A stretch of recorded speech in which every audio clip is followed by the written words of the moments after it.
Game number 115 tonight, and it's time to turn things around for the St. Louis Cardinals in front of another packed crowd here at Busch Stadium. Adding to the intrigue tonight, Manny Ramirez in Dodger blue. Chris Carpenter, his second start of 08. The Cardinals and Carp coming up next.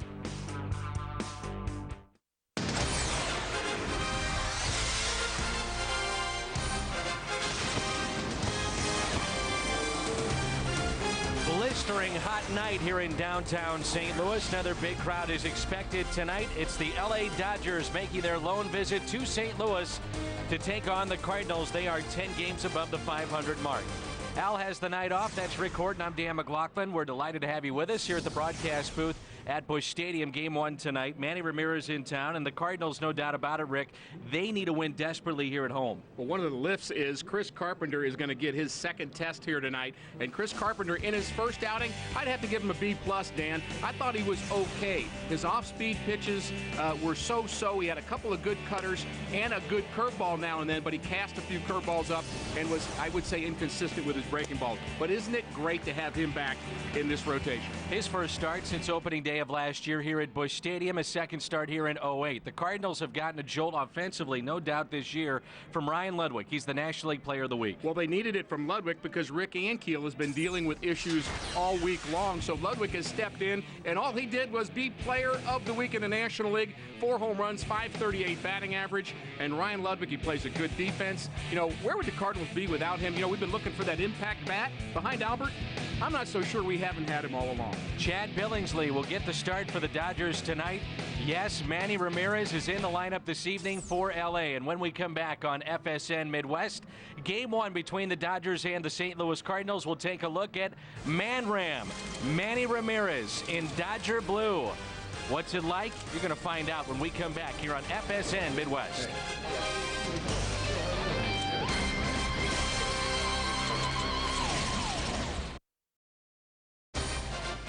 Manny Ramirez in St. Louis wearing Dodger blue, getting set to take on the Cardinals here in game number 1. He will bat cleanup. He was introduced to the media last Friday. Boston is in the past, you know. Every time people ask me about Boston, you know, I put my brain and pause. Pop! 99? I don't know why they give me 99. I wanted a 34, but I guess it's not available. You know, you gotta follow rules, and if they want me to cut my hair, I cut it. But don't worry, it's gonna grow back. Wait, let me tell you something. I don't go deep anymore. I just hit line drive to right field. Don't expect like I'm gonna come here and hit 40 home run. No, wait. I don't know. We're gonna see. I'm gonna start maybe stealing some bases. And el navigator. Que yo me lo pongo, entonces si yo quiero ir, el GPS, y tú me entiendes, y me muevo así.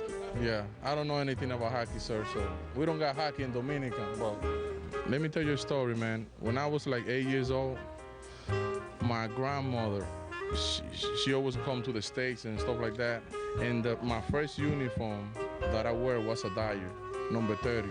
Like I said, I'm happy to be here. You know, whatever happened in Boston, that's in the past. I'm just thinking blue right now, and I'm just here to have fun and enjoy the game.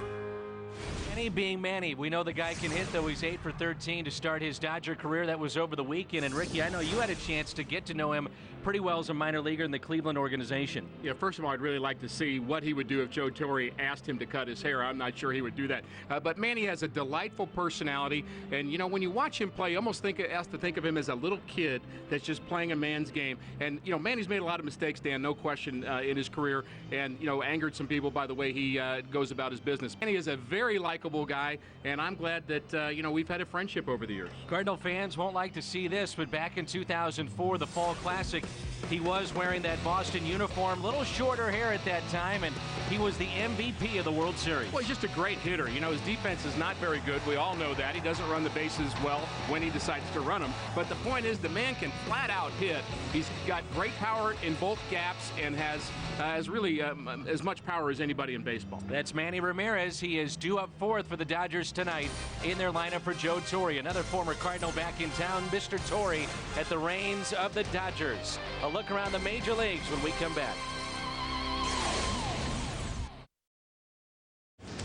Cardinal Cardinals baseball on FSN Midwest is brought to you by Bud Light Lime, the superior drinkability of Bud Light with a splash of 100% natural lime flavor.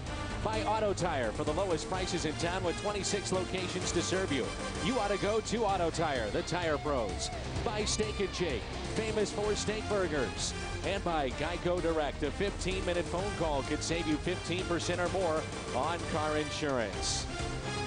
Just moments ago, the unveiling of the All-Star Game logo for the 2009 game here in St. Louis, July 14th. You don't want to miss it. We're promoting already. It'll be July 14th on Fox of 2009. Never too early, Rick, to start promoting. Never too early to break out the logo and the balloons. We had balloons, fireworks. The Cardinals are certainly excited about getting the All-Star Game, and mark that on your calendar, Dan. July 14th. Cardinals are excited about trying to turn things around here at home because they are 8-13 since June 17th and a series record of 1-4-1 since that time. And I think everybody's obviously excited about the fact that Carpenter is back in the rotation, and this will be his first start at home since opening day of last year. We'll highlight Manny Ramirez in the LA batting lineup. It'll be Matt Kemp, their fielder. Andre Ethier is in right. Russell Martin, their outstanding catcher. Manny Ramirez, 8 for 13 over the weekend and a couple of home runs. James Loney over at first. Jeff Kent at second base. Casey Blake, they picked him up from the Indians. He's over at third. Angel Baroa, the former Royal, is at shortstop, and Chad Billingsley is on the mound and batting ninth for the Dodgers. For the Cardinals, our Rico starter, Chris Carpenter. Well, I look forward to Carpenter's battles with Manny Ramirez here tonight. Chris Carpenter had his first outing in Atlanta, 4 innings, 1 run. Tony La Russa said he's going to go as long as it seems like he should, and there's no pitch count really. He's just going to kind of use his common sense. Now, we've seen Chris Carpenter, how much he sweats, Dan, when it's hot. He said, I mean, let's just call him a perspirer. That's probably a better word. But the point is, it's going to be a difficult night for him, as hot as it is here at the stadium. Let's take a look at the defense behind big number 29. Joe Mather, another start in left field. No Rick Ankiel again. He did hit live off of Adam Wainwright, some live bullets before our ball game today. Schumacher's in center. Ryan Ludwig is in right. Kennedy and Pujols along the infield, and Yadier Molina is behind the plate, and the former Cardinal manager and former Cardinal MVP back in town, Joe Torre. 2 classy managers, 2 of the best in the game, and Tony La Russa and Joe Torre. And looking forward to Mr. Carpenter's outing. First pitch is taken for a ball upstairs by Matt Kemp. Now, this is a Dodgers team that has added Manny Ramirez, and they needed to. They needed to also add Casey Blake. It's an offense that has struggled for the better part of this season, but their pitching, Ricky, on the other hand, has kept them in the division. And I'd almost have to say that the Ramirez and the Blake additions make the Dodgers, maybe of all the teams in baseball, the team that's changed the most, from a team that maybe you think has got no chance to maybe they do. And their pitching has been their best factor, I would say, so far through the season. And a lot of underproducers in this lineup. Andrew Jones probably the biggest disappointment for call on the disabled list. But this is a club, I think, that drastically changed when Manny Ramirez was traded to them. Well, we talk about jolts that a trade can have for an organization and a fan base. Just over the jersey, over the weekend alone in jersey sales, they had $125,000 in jersey sales for number 99. Sold out crowds at Dodger Stadium. Good start for Carpenter. The strikeout of Matt Kemp.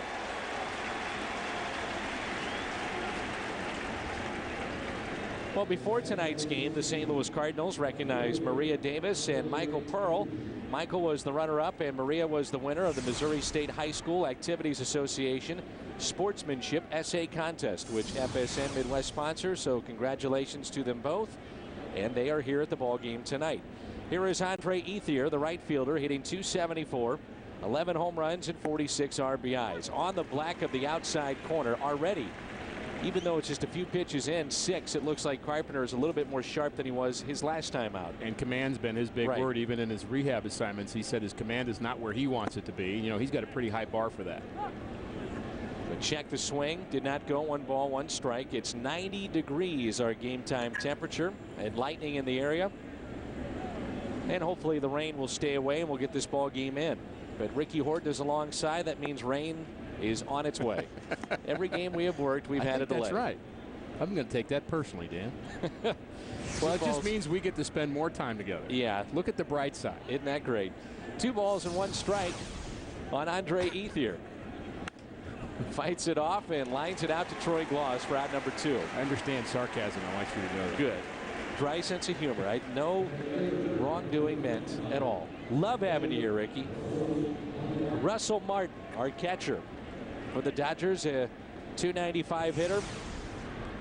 10 home runs, 53 RBIs. Some real good young catchers in the National League, and they put him right smack dab in the cleanup spot for the Dodgers, and that is Manny Ramirez. I want to know how his helmet got dirty already. That's 3 games worth of pine tar on that LA Dodger emblem. So is he going to have to cut the hair or not? Joe Torre said he wants him to trim it up. I'm not sure if it has been trimmed up. Well, trimming it up is a little too vague if you're Manny Ramirez. Joe Torre from that school of thought that facial hair, when he was with the Yankees, they didn't want that. More times than not, they'd allow a mustache or 2, but not a lot of facial hair or long hair. Good start for Carpenter. Dodgers go 1, 2, 3.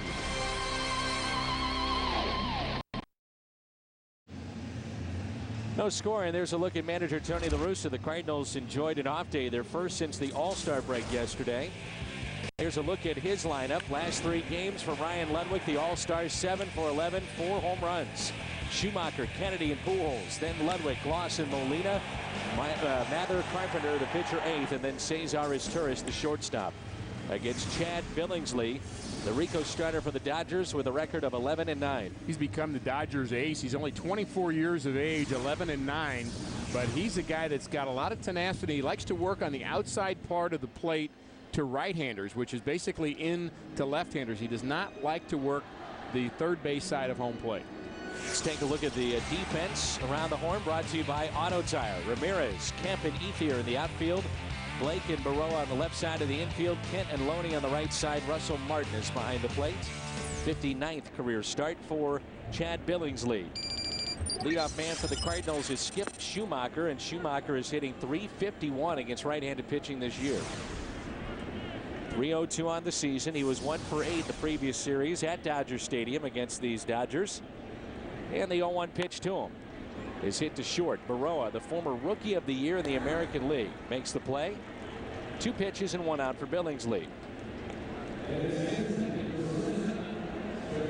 Well, the second spot in this lineup, as we've talked about, is such a crucial spot. Tony La Russa has talked about damage out of this spot over the weekend. We saw a lot of Joe Mather even last week, and tonight maybe to get him going a little bit more, and maybe because he likes this matchup, it's Adam Kennedy hitting in front of Pujols. Kennedy's had some nice at-bats. I would say that of all the Cardinal players, he's the guy that's hit in the hardest luck all year. He's had a lot of line drives at people, and not to make a lot of excuses for him, but his average could be over 280. See what the Cardinals have done. 1 and 2 hitters batting a .290 average. Quickly now, it's no balls and 2 strikes. He's had a hard time getting at-bats, Dan, because Aaron Miles has done so well when he's had a chance to play second base, as Turris has been such a good find defensively. And a ground ball hit to the right side. Backing up, easy play for Loney to Billingsley for out number 2. And it brings in Albert. Now, they did unveil the All-Star logo to the media earlier today. And Albert Pujols actually spoke at that event. And he said, well, not only do I hope that I'm there, I hope Tony La Russa is the manager, because that means we made it to the World Series. And he says, if that's the case, next year I hope I sure get into the game. It was so the line of the afternoon. Oh, that's funny. It was well done. I don't know how much Tony liked it. First pitch to Pujols is taken upstairs. Well, he liked the first part. Oh, yeah. That he wants him to be the manager of the club. Matt Holliday is slipped ahead of Pujols in the top 3 in the National League as far as batting average is concerned. There's a rope out to left. And a 2-out base hit for Albert. Isn't he amazing, Dan? Best way I could describe to a couple of my friends with LA when they came here and asked about Albert's year, I said, he's hitting a soft 350. People aren't really giving him a lot of credit. They're saying he's, hasn't really had his big offensive year. But you look up there, he's hitting close to 350. He's just an extraordinary athlete. He does a lot of things to win games. We've seen him do that defensively as well as on the base paths. And I mean, he just got a great knack for this game. You've got to be pitched to, too. You've got to have protection. And right now it's Ludwig, and he's providing that. No question. No question. In big way. 2 outs, runner at first. Ludwig coming off a huge weekend against the Phillies. Named the National League Player of the Week. Led the National League with a .538 batting average, 14 hits, .613 on base percentage, had 8 RBIs and 27 total bases. And he's had some tape measure shots here at this ballpark. He's had some great streaks, too. I think of him and Troy Gloss as guys that maybe have been the streakiest Cardinals, where they just have been hot for a while, then cooled off, then got hot again. There's his average before and after the All-Star break. But he's had some periods where you can pitch to him, Dan, but there not goes now. Pujols. A swing and a miss. Martin no play, and a stolen base for Albert. No balls, 2 strikes, and Pujols is in scoring position. Well, here's our reigning Gold Glove catcher. Russell Martin not able to handle the pitch down in the zone. Ludwig is hitting .308 with runners in scoring position. 7 for 11 on the homestand with 4 home runs. That Gold Glove thought just sticks in my craw a little bit, Dan, so maybe I shouldn't bring it up again. But that it just bothers me that the Gold Glove is given to the best offensive player often. And that was the case certainly with Russell Martin. You can't take anything away from his ability, one of the best young catchers in the game, but you can't have more errors than anybody in the National League and be the Gold Glove award winner. Doesn't make any sense. And if Molina doesn't get hurt in that foul tip in Colorado and miss, what, 4 or 5 weeks last year, he's got a good chance to get it. And with his offense this year, you figure he might be one of the front runners. It's fought off by Ludwig, who has made an adjustment. Has Ryan Ludwig, and there's a look at Molina, who again had another pickoff over the weekend against Philadelphia over at first base. And it's amazing to me, with as much tape at the games, all the games are on TV, the scouting reports are there. Don't stray off of first base. He's going to get you. And every first base coach takes that job very seriously of not getting a guy picked off. You know, they know that. They get the scouting reports, as you say. They just can't help themselves. But it also shows that, you know, if the timing is right between he and Albert Pujols, it works almost even if you're looking for it. And I think that's why it's been so effective, and he's been such a weapon when it comes to picking guys off. 2-2 the count here on Ludwig. Troy Gloss is on deck. Ludwig in the cleanup spot. Here it comes. Outside. 3-2. Ludwig is just a great story. We talked about it the other night. He has dealt with injury and serious surgeries and illness to get to this point, to be an all-star this year, and he has put up MVP type numbers.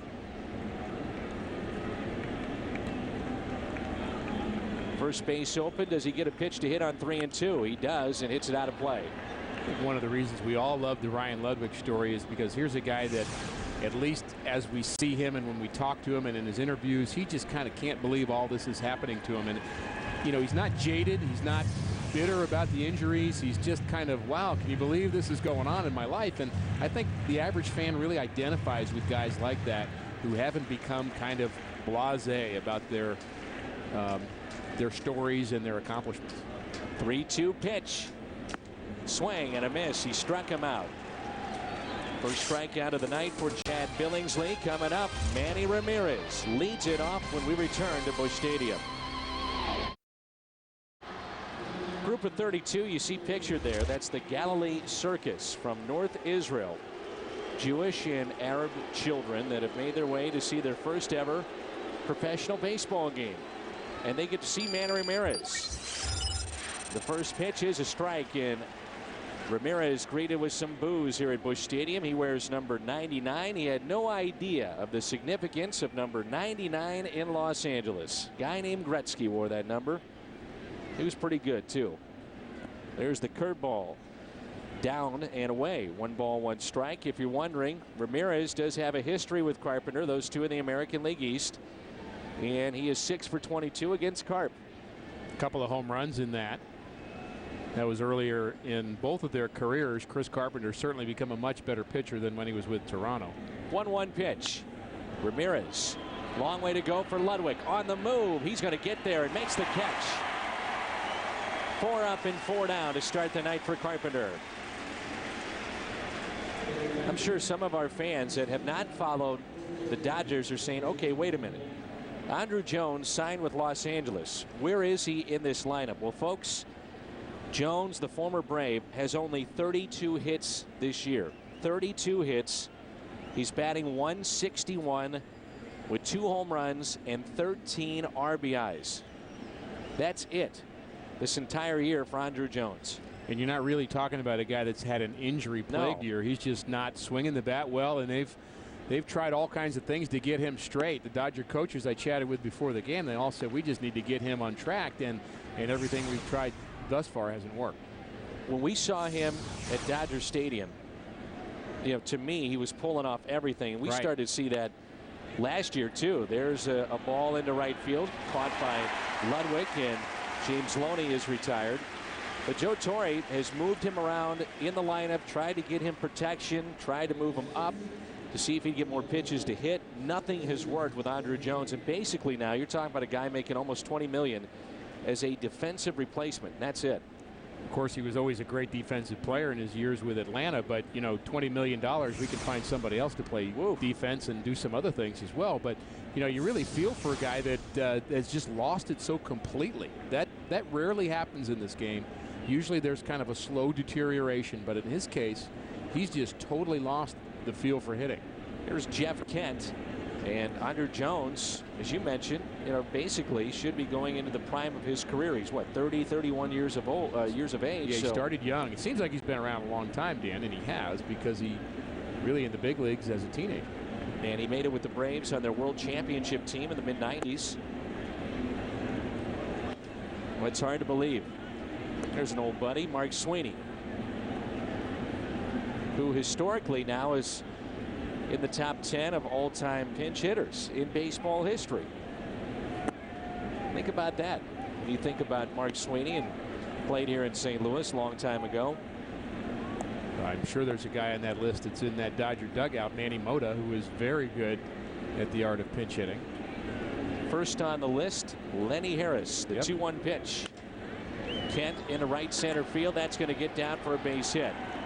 Over to get it, Schumacher, and Kent a wide turn at first base. He'll stop there, and it's a 2-out single, the first base hit of the night for the Dodgers. Former MVP here, Jeff Kent. Here's a guy that's had a lot of power in his career, a lot of home runs for a second baseman, but he's also kind of always been a good gap hitter the other way, and that's the swing he shows us there. He just takes that pitch from Carpenter the other way, and he knows, you know, he knows he's only going to get but so many pitches to hit from Carpenter, and you've got to jump on him while you can. Here's Casey Blake, the former Indian, who's hitting .364, 1 home run and 2 RBIs. 2 trades to bolster this offense. Casey Blake, Manny Ramirez.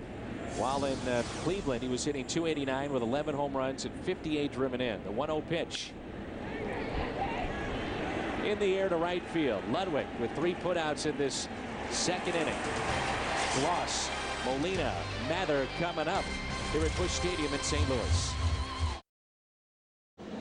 Base hit aside as we move to the bottom of the second, and there's no score. Along with Rick Horton, I'm Dan McLaughlin and our Bud Productions crew. Let's take a look at the Ford key matchup. And the Cardinals have absolutely dominated the Dodgers the past 14 games since '04. And dominated in every way, Dan. Runs per game, 6.1 versus the Dodgers 2.4. The batting average, pitching, whether it's starters or relievers, have just been so much better than the Dodgers the last few years. And the first pitch at the knees on the outside corner to Troy Gloss. Now with 19 home runs. Home run over the weekend. He was 1 for 10 in that series back in Southern California. The 0-1 pitch. Look at that. Took something off, a little breaking ball, 0-2. When this guy is on, Ricky, he's as good as anybody. Yeah, he's really a fastball slider pitcher. Those are his 2 best pitches. He does have a changeup that he uses sparingly, but he's really all about the fastball slider, kind of a 2-pitch pitcher as a starter. A little unusual. There's that slider. Very tough to hit. That's 2 strikeouts for Chad Billingsley to start this ball game. Stay cool as the Cardinals go head-to-head with the Braves on August 22nd. You can stay cool with a free Cardinals cooler bag given to 10,000 fans as they enter to the stadium. And it's brought to you by Anthem Blue Cross Blue Shield. How about Molina hitting .308? A steady .308. Really hasn't dipped much below that or much above that. Been really all year long just solid offensively. It's gotten windy here at the ballpark. Dark sky overhead, but no rain yet. The 0-1 pitch. A swinging bunt and a base hit for Molina. He's had a bunch of those this year too. He leads the Cardinals in infield hits. He's smiling because he knows that number. I think it's about 12, 13. I'll have to look that up, but I know he's had a ton of hits just like this. They're playing him deep because they know he can't run, but you can't throw him out. Brings in Joe Mather. Just so long as he doesn't start thinking he's a stolen base guy, Dan. That's right. Well, trust me, that's not going to happen. Know yourself. Mather is hitting .244 with 5 home runs, 12 RBIs. And Tony La Russa, Rick was saying the other day that the hot bats are going to play, the best pitchers are going to pitch. You know, he might manage a little bit differently in month 2 as opposed to what he might do in the final couple of months of this regular season. You know, frankly, Dan, when I heard him say that, I thought, what's new? Because Tony's pretty much that kind of guy, even in spring training. I mean, maybe not spring training, but, you know, he's pretty much a, you know, rewarding the guy that's swinging the bat well kind of guy. Right center, Molina, tippy toes around second base on his way to third. That was an odd turn around second for Molina. Looked like he was running in place, but he winds up at third. It's first and third with 1 out. I'm surprised there's no effort to try to throw Molina out at third base. You know who's running. Loop hit to right field. Ethier charges the ball, but no throw. He almost runs into the shortstop, Baroa, on the way, and maybe that's why he was tippy-toeing. But, you know, you almost think you got to have a play on Molina. I would think. Early in the game like this, why not? So Carpenter with 1 out will show bunt. Let's see if he pulls back and he'll swing away. Carpenter lined out to left in his plate appearance in Atlanta. It's not a squeeze play in that particular bunt effort. Last sacrifice go back to the World Series year of '06. Well, it's an interesting situation to sacrifice a runner from first to second when there's just 1 out. Usually it's an RBI situation. If Carpenter hits the ball on the ground anywhere to the right of the third baseman or hits it softly enough to where he avoids the double play, Cardinals score a run. So you're giving up an out here instead of giving Carpenter a chance to drive in a run. I mean, it's I guess a flip of the coin for Tony La Russa, but I think I'd prefer to see Chris Carpenter swing the bat. 10th infield hit of the season for Yadier Molina. He looked good swinging the bat in Atlanta. That plate appearance, he says he's ready to go. That's strike 2. You get concerned too if he shows bunt like that with the third baseman charging, that you run the risk of a double play opportunity too. No question. And you almost think if he swings the bat, maybe he hits a fly ball. And, you know, if the outfielders aren't going to throw out Molina at third on a base hit to right field, then maybe they can't throw a sacrifice fly either. But you're going to have to hit it deep enough if you're Chris Carpenter. And maybe Tony thinks he hasn't had a lot of swings. Even though he's just coming back, he probably hasn't had a lot of swings. But more times than not, though, I think, and I agree with you, you're going to see him put the ball in play at least. Yeah, but, you know, the number of times he swung the bat, considering you're talking about a guy coming off of surgery, I mean, that's the last thing you want to do. I mean, you're going to throw pitches before you pick up a bat and start swinging it, because that can really be tough on your elbow in particular. Here's a 1-2. Got him. Buckled his knees, and Carpenter is down on strikes. 3 strikeouts for the righty, Chad Billingsley. Sunday night is TV's biggest night. It's the summer sports block, beginning with the Hooters Green Girls and baseball's golden age, followed by amazing sports stories, and finally the best damn top 50. The summer sports block begins Sunday at 7 only on FSN. It's a big strikeout there, and it's up to Cesar Izturis. You know, you can go both ways with this reality, but isn't this one of those times where you wish your pitcher was hitting 9? No doubt. And Isturis has been back and forth as to whether or not he wants to give up switch hitting. He's back to being a switch hitter. Hitting just .231 on the year. Good opportunity here for the Cardinals. First and third with 2 outs. That's on the outside corner. 1 ball, 1 strike.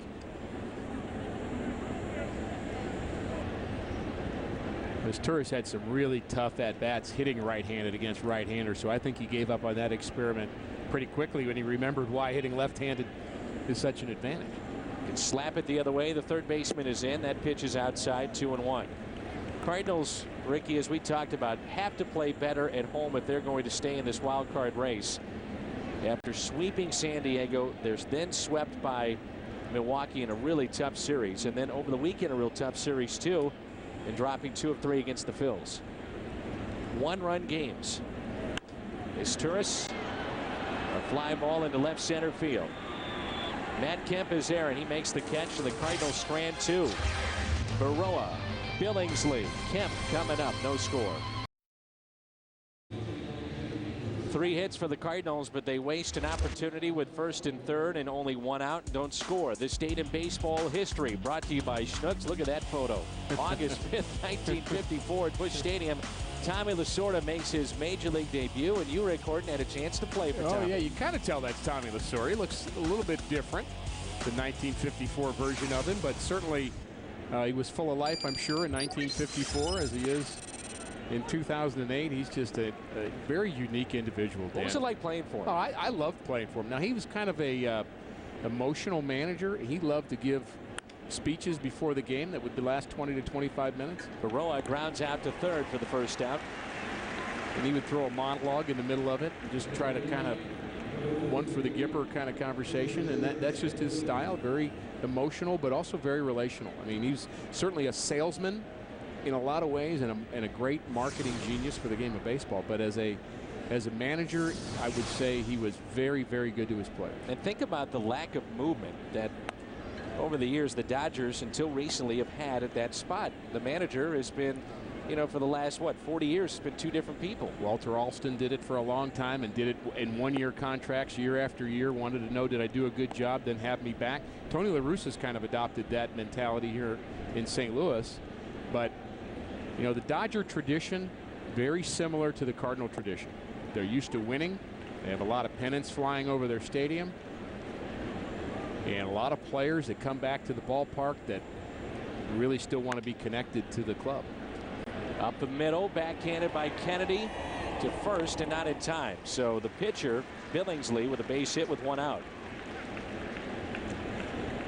This Saturday at Dodger Stadium, the USA's best incoming seniors from the East and the West play in the 6th annual Aflac All-American High School Baseball game. And you can watch the game live in high definition at 2 here on FSN Midwest. Joe Torre, think about this. 4 world championships, and there's Bob Gibson. It's part of that unveiling of the new logo for the 2009 All-Star game. Top of the lineup for the Dodgers with 1 out. Out to deep right field. Ludwig near the track, on the track near the wall, and makes the catch. But Joe Torre, 4 world championships, 6 American League pennants, 11 division titles. Talk about being used to winning.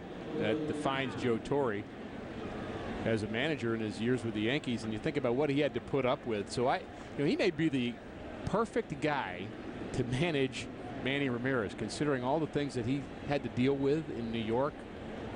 And I wouldn't even say year after year. I'd say day after day, with the way that can be a circus, with the way the media is there in New York, as well as the owner of that club, who's let's just say hands-on every once in a while. Even his sons are. No question. Andre Ethier lined out to third, his first time up. 2 outs. And Carpenter thus far in our Chili's pitch count has been very efficient. 11 pitches in the first, 11 in the second. He's up to 30 now. A lot of strikes. I think a lot sharper tonight than what we saw in Atlanta. And even though there's another fly ball out to right, Ludwig is there. We'll talk more about Carpenter when we come back. Top of the lineup Coming up for the Cards, Schumacher, Kennedy, and a guy named Albert.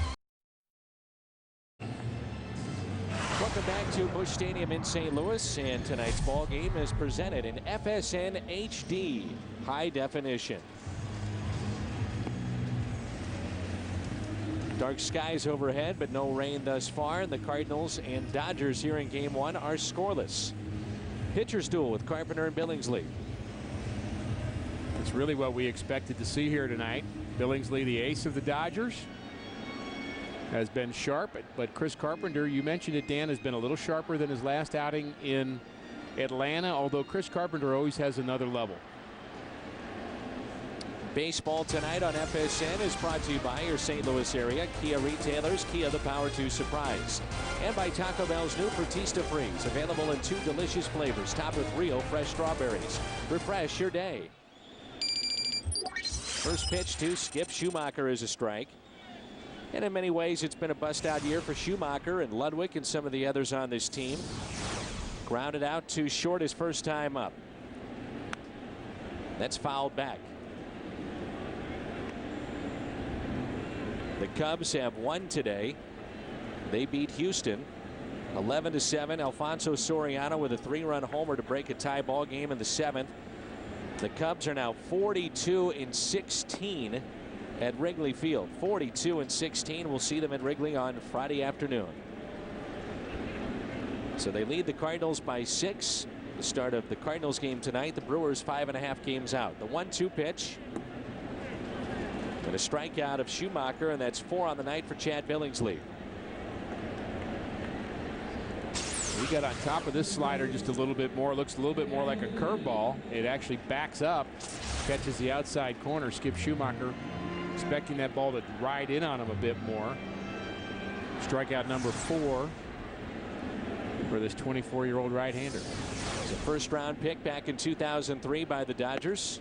And a swing and a miss by Kennedy, who grounded out to first his first time up. And Dan, you mentioned the Cubs and their win today, and I'm not ready to say the Cubs are uncatchable, but they sure do seem to be the class of the National League. And you know, the Cardinals have had a lot of games and a lot of series that you mentioned against all of their wild card potential opponents. They played the Brewers, then the Mets. The Braves, probably not one of those teams. Well, how about the Dodgers? They're only 5 games back. But the Phillies and the Dodgers are another one.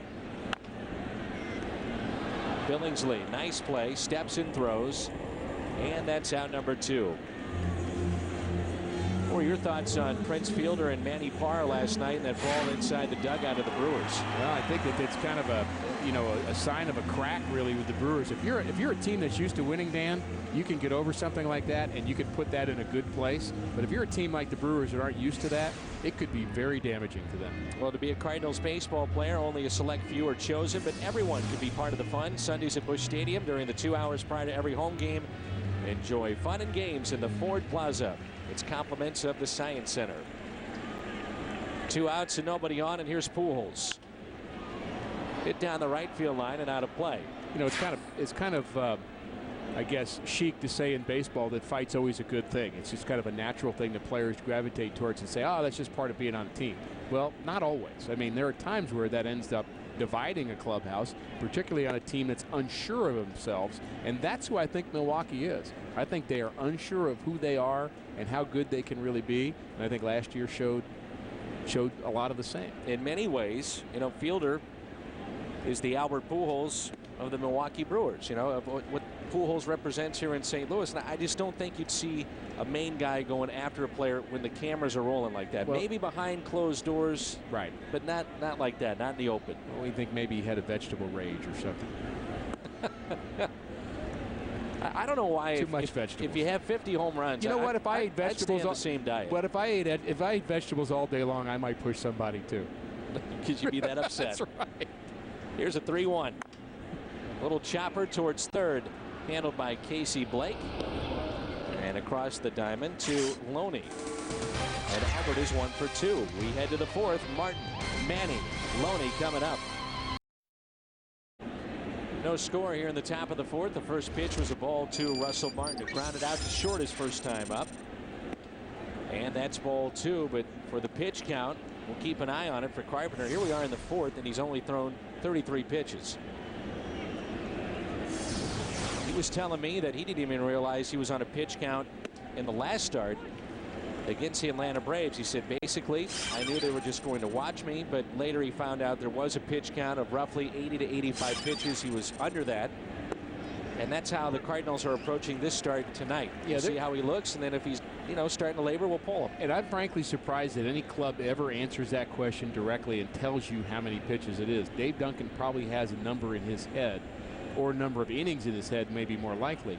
But it really gives the other team a competitive advantage if you start throwing that number out. Kennedy positioned perfectly up the middle and takes a hit away from Russell Martin. This week on Fox Saturday Baseball, Albert Pujols and the Cardinals head to Wrigley to take on Alfonso Soriano and the Cubs. Fox Saturday Baseball. Our game of the week returns this week. 3:30 Eastern, 2:30 Central in high definition, only on Fox. The Cardinals, by the way, have committed an error in just one of their last 13 games. That was a nice play by Kennedy up the middle. Manny Ramirez, first pitch to him is grounded foul.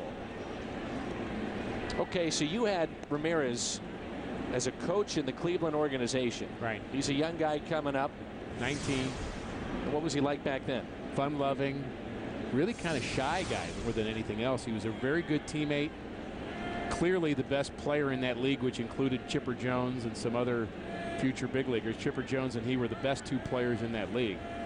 But Manny was an unbelievable talent. Throwing batting practice to him every day, Dan, there was no spot that you could throw it to that he wouldn't hit a line drive right at your face, back right up the middle. So that screen that batting practice pitchers use, the L screen. The L screen. I was behind that L screen. I learned early because Manny has incredibly quick hands on that pitch right there. That's 93, bearing in on him.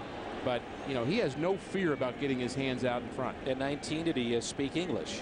Not very well. And now he actually grew up, spent most of his childhood years in New York, growing up in New York. But he was in a neighborhood of mostly people from the Dominican Republic, so Spanish was still his first language.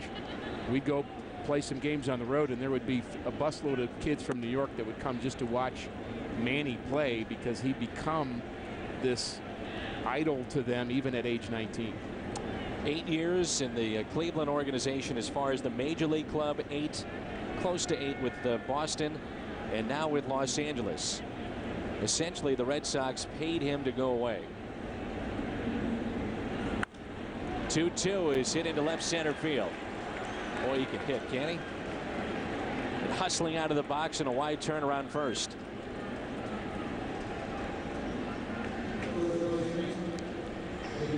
Well, he is in the 500 home run club, but he also hits for average. How about this? Players with at least 500 home runs, and there's only 5 of them that hit 300 or better, and Manny Ramirez is one of those. Williams, Ruth, Fox, A-Rod, and this guy, Manny Ramirez. Our SunTrip.com cam brought to you by the SunTrip Automotive Group. There's always a lot of movement going on in Manny's swing early in his approach, but, he hits off-speed pitches well. He also hits the ball down pretty well for a guy who's a power hitter. And, looking at those two guys standing there at first base, those are probably 2 of the top 10 power hitters of all time when it's going to be all said and done. And they're having a nice little conversation. 1 out. Ramirez over at first base. Most people believe he's a surefire Hall of Famer. How about a double play? That's one on to first, double play. That's what Carpenter can do. Get the ground ball, 6-4-3, double play. Our next installment of the Spotlight is on Rick Ankiel, the Cardinals center fielder. We'll take a look at his early days in the big leagues as a pitcher and his transition to a power hitting center fielder. The Spotlight shines on Rick Ankiel Friday at 6:30, only here on FSN Midwest. Here's Ryan Ludwig, and the first pitch is swung on and missed. I actually conducted that program on Rick Ankiel, and one of the guys you're going to hear from is Ryan Ludwig. A lot of his teammates will talk about him, and it's interesting, Rick, to hear them talk, and you've been around this game a long time. You hear certain players talk about other players, and they'll give you a token response. Right. Yeah, he's a good guy. We pull the best for him. And right. Yada, yada, yada.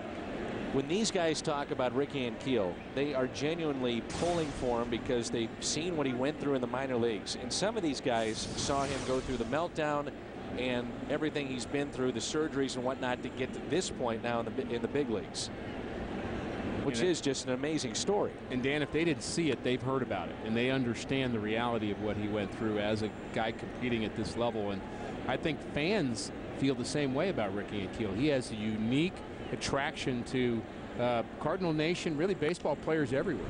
Ludwig off the end of the bat, pops it up a mile high out and left. Manny Ramirez, he'll make the catch.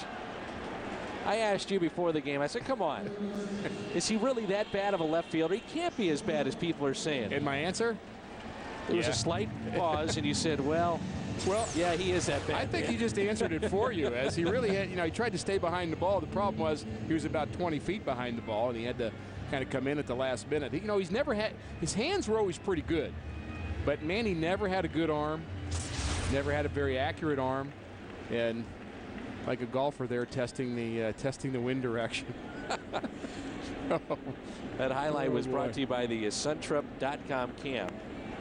The Suntrup Automotive Group. Here is Troy Gloss. That was pretty good. He's testing the wind with the grass. Here's a 1-0 pitch to Gloss. Some guys are bad outfielders because they don't work at it. Some guys are bad outfielders because they're bad outfielders. And you can work all you want. Lonnie Smith would be an example to me. You work all day long with Lonnie Smith to try to turn him into Willie Mays, and it's not going to happen. Here's a 2-0. Gloss rips it into right, to liner, but that's going to be caught by Ethier. 2 down. Well, you can get us on the computer at MLB.tv, at STLCardinals.com for the final 2 months of this regular season. Check us out online.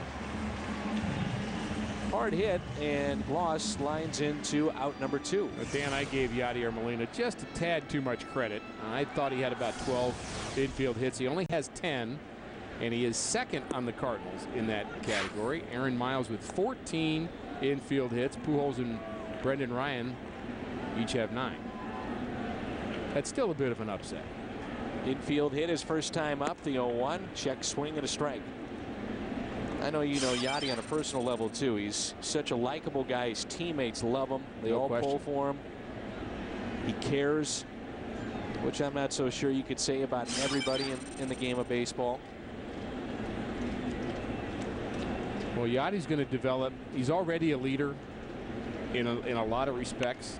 Still a young guy, but I believe 5, 6, 7 years down the road, he's going to become really a centerpiece of this Cardinal team, if he's still a Cardinal, which we hope he is. Well, think about it too, the value that he adds to your franchise, being a young guy at this position, and what you can do with some of the other younger players in the minor leagues. If this guy is one of the cornerstones, you could move somebody if you needed to. Baroa, low throw, and safe at first is Molina.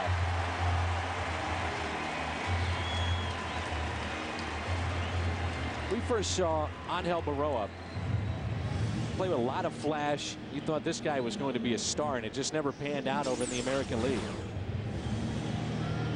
Well, he did a nice job of backhanding the ball. Just makes a poor throw low, and Loney probably could have saved him an error right there with a better play defensively, but that's going to be a E6, and Molina on base again.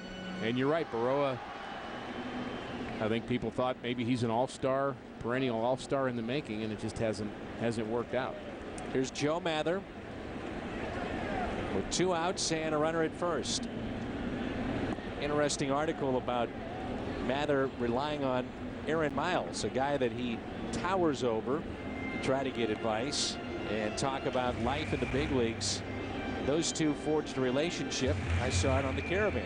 Those two were on the Caravan, and Joe Mather, to his credit, was very quiet on the Caravan and just talked. And when he was asked questions, he would talk, but just wanted to kind of hear Scott Cooper and Aaron Miles and some of the other guys that have played at the big league level, what they thought about playing at this level. Just took it all in. And Miles is one of those guys, and we know the great adage in baseball, what goes on the bus and on the plane stays there. But I'll go this far to say that I've seen Aaron Miles in multiple conversations with young players talking about how to do things right. And he will take that burden on himself, and he's not afraid to do that. Some guys they can't really be bothered. You know, there's one thing about leadership is, you know, you may be able to do it, but if you don't care about the people you're leading, you know, you're going to go read a book or do something else or put your iPod on or whatever. And, you know, Aaron Miles knows how important it is in his role on this team to help the younger players develop. And, you know, that adds value to his spot in this club. Fly ball into right. Ether is over to make the catch. 4 innings in the books. Carpenter back to work when we come back here on FSN.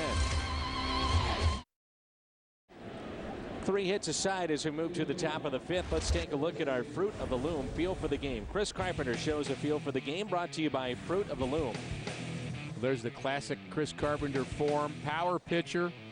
He's been very sharp.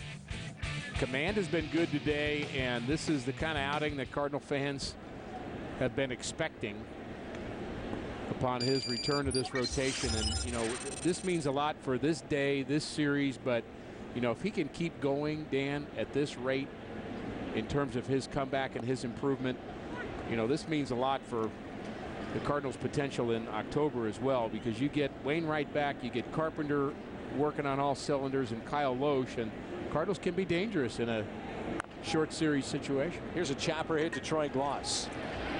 He'll take it over to Albert Pujols for the first out. Our pitches by inning for Carpenter tonight, and he looks very sharp, only at 45. Yeah, it can't be much steadier than that. The high of 12 pitches in the 4th inning, has not really had a laboring inning. So, you know, you wonder how much further will he go. He doesn't seem to be laboring at all. And I don't know. I mean, it's just hard to imagine them letting him go more than 6. I mean, it's just hard to imagine that, particularly on a 95-degree St. Louis summer evening. But, you know, he doesn't really show any signs of tiring yet. You know, we had a graphic earlier about Manny Ramirez as far as one of 5 with 500 home runs and the 300 average. There are more than 5, but that was the 5 best. But there are more than 5 that have had that 300 average and the 500 or more home runs. But Manny is certainly in select company. We were talking before. I was going to ask you, a lot of people consider him a surefire Hall of Famer, and that's a foul ball. And I guess it's because of numbers like that that you say, yeah, he's probably in that group. Well, you know, before the steroid era, if you reach 500 homers, there's no question. Now it's kind of opened up that box to say, well, and that's where maybe. Yeah. And that's the problem, because really Manny's had just unbelievable numbers in his career and continues to put them up. And, you know, to me, he's a Hall of Famer. Even with all the goofiness and the lack of defense, he has put up just ridiculous numbers. Well, there's a lot of goofy people in the Hall of Fame.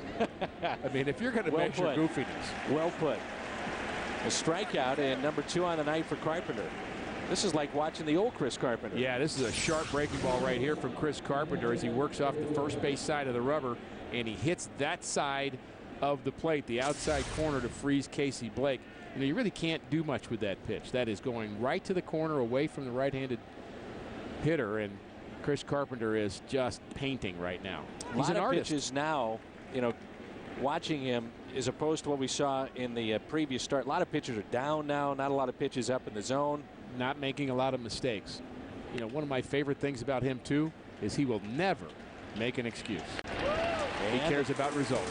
Dodgers go 1-2-3. Carpenter leads it off when we come back. No score. There's a new logo for the All-Star Game, July 14th on Fox. That's in left center field here at Busch Stadium. Name the last 3 Cardinals to lead the league in RBIs. Our Aflac trivia question. Here we go. McGuire, Torrey, and Cepeda. Well, how about that? No Albert Pujols. Albert has won a batting championship. That was back in 2003. Got a good shot at another one. Sure does. And you have to wonder now with Chipper Jones, and I'm not sure where he has to be for the plate appearances, but with the time that he's missing, all of a sudden he'll not have enough official plate appearances to register for that batting championship. Carpenter, Izturis, and Schumacher for the Cardinals here in the bottom of the 5th. Dodgers and the Cardinals, game 1 tonight here on FSN. We saw Adam Wainwright throw roughly around 35 to 40 pitches. I was here at the ballpark and watching from up here, and he looked okay. Apparently his next step is to have a rehab start, and that will be over the weekend on Saturday. What's on Tap is brought to you by Bud Light. Bud Light and our What's on Tap.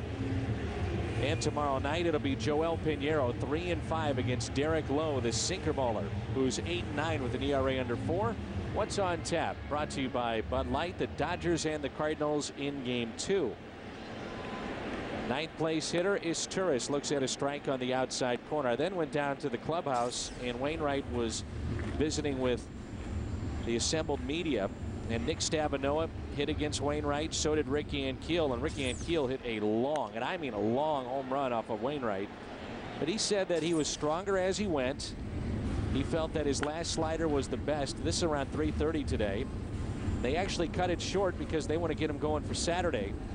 And he said physically he felt great. So next step would be Saturday, and then who knows after that. Off the glove of Baroa and into center field.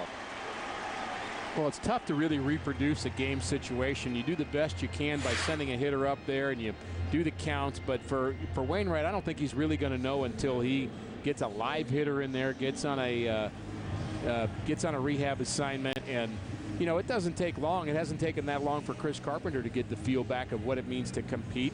And I think of Wainwright and Carpenter as being very similar in terms of their mental makeup and their tenacity. And I think even their intelligence when it comes to the art of pitching. Here's Skip Schumacher. Rain starts to fall a little bit here at Busch Stadium. I mean, it has been so dark around the ballpark. It's shocking that it hasn't at least drizzled up until this point, but it's starting to rain a little bit. You know, Wainwright apparently will go in the rotation, and if the Cardinals are still in the race and you throw a Loge, a Carpenter, a Wainwright at you, that's 3 pretty good starters. You're going to have a chance in any 3-game series. Cardinals have a lot of off days too. There's the possibility, Dan, of the Cardinals going to a 4-man rotation different times during that schedule where you've got the off day, and Tony usually likes to give the starters an extra day rest and stay with 5. But if they're working on all cylinders, why not? Base hit right side as Turris was running on the pitch on his way to third. And Schumacher picks up his first hit of the night, 2 in the inning for the Cardinals. And how big was the non-play by Baroa now? Off his glove and didn't keep it on the infield and have a chance to play at first. Schumacher's done so much contributing offensively as Turris gets the good jump on the hit and run, ends up at third base. Do not strand runners while it's raining. That's a baseball rule. Do not strand runners in the rain. I've never heard it. I just made it up. That's Good. why you've never heard it. Okay. It's a baseball rule that I made up. Well, they're going to bring the tarp with this. You got to be kidding me. This is bizarre right here. Maybe they know some hard stuff is coming.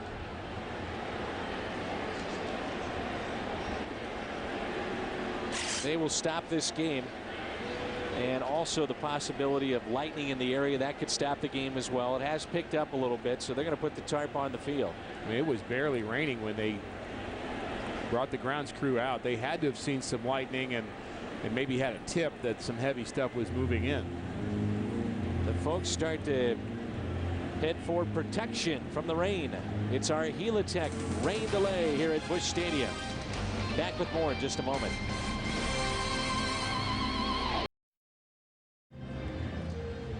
Helitech rain delay here in the bottom of the 5th. You have to wonder about Chris Carpenter coming back with this time off. Not much of a rainfall right now, but enough to put the tarp on the field. No score, and the Cardinals looking to score here in the 5th.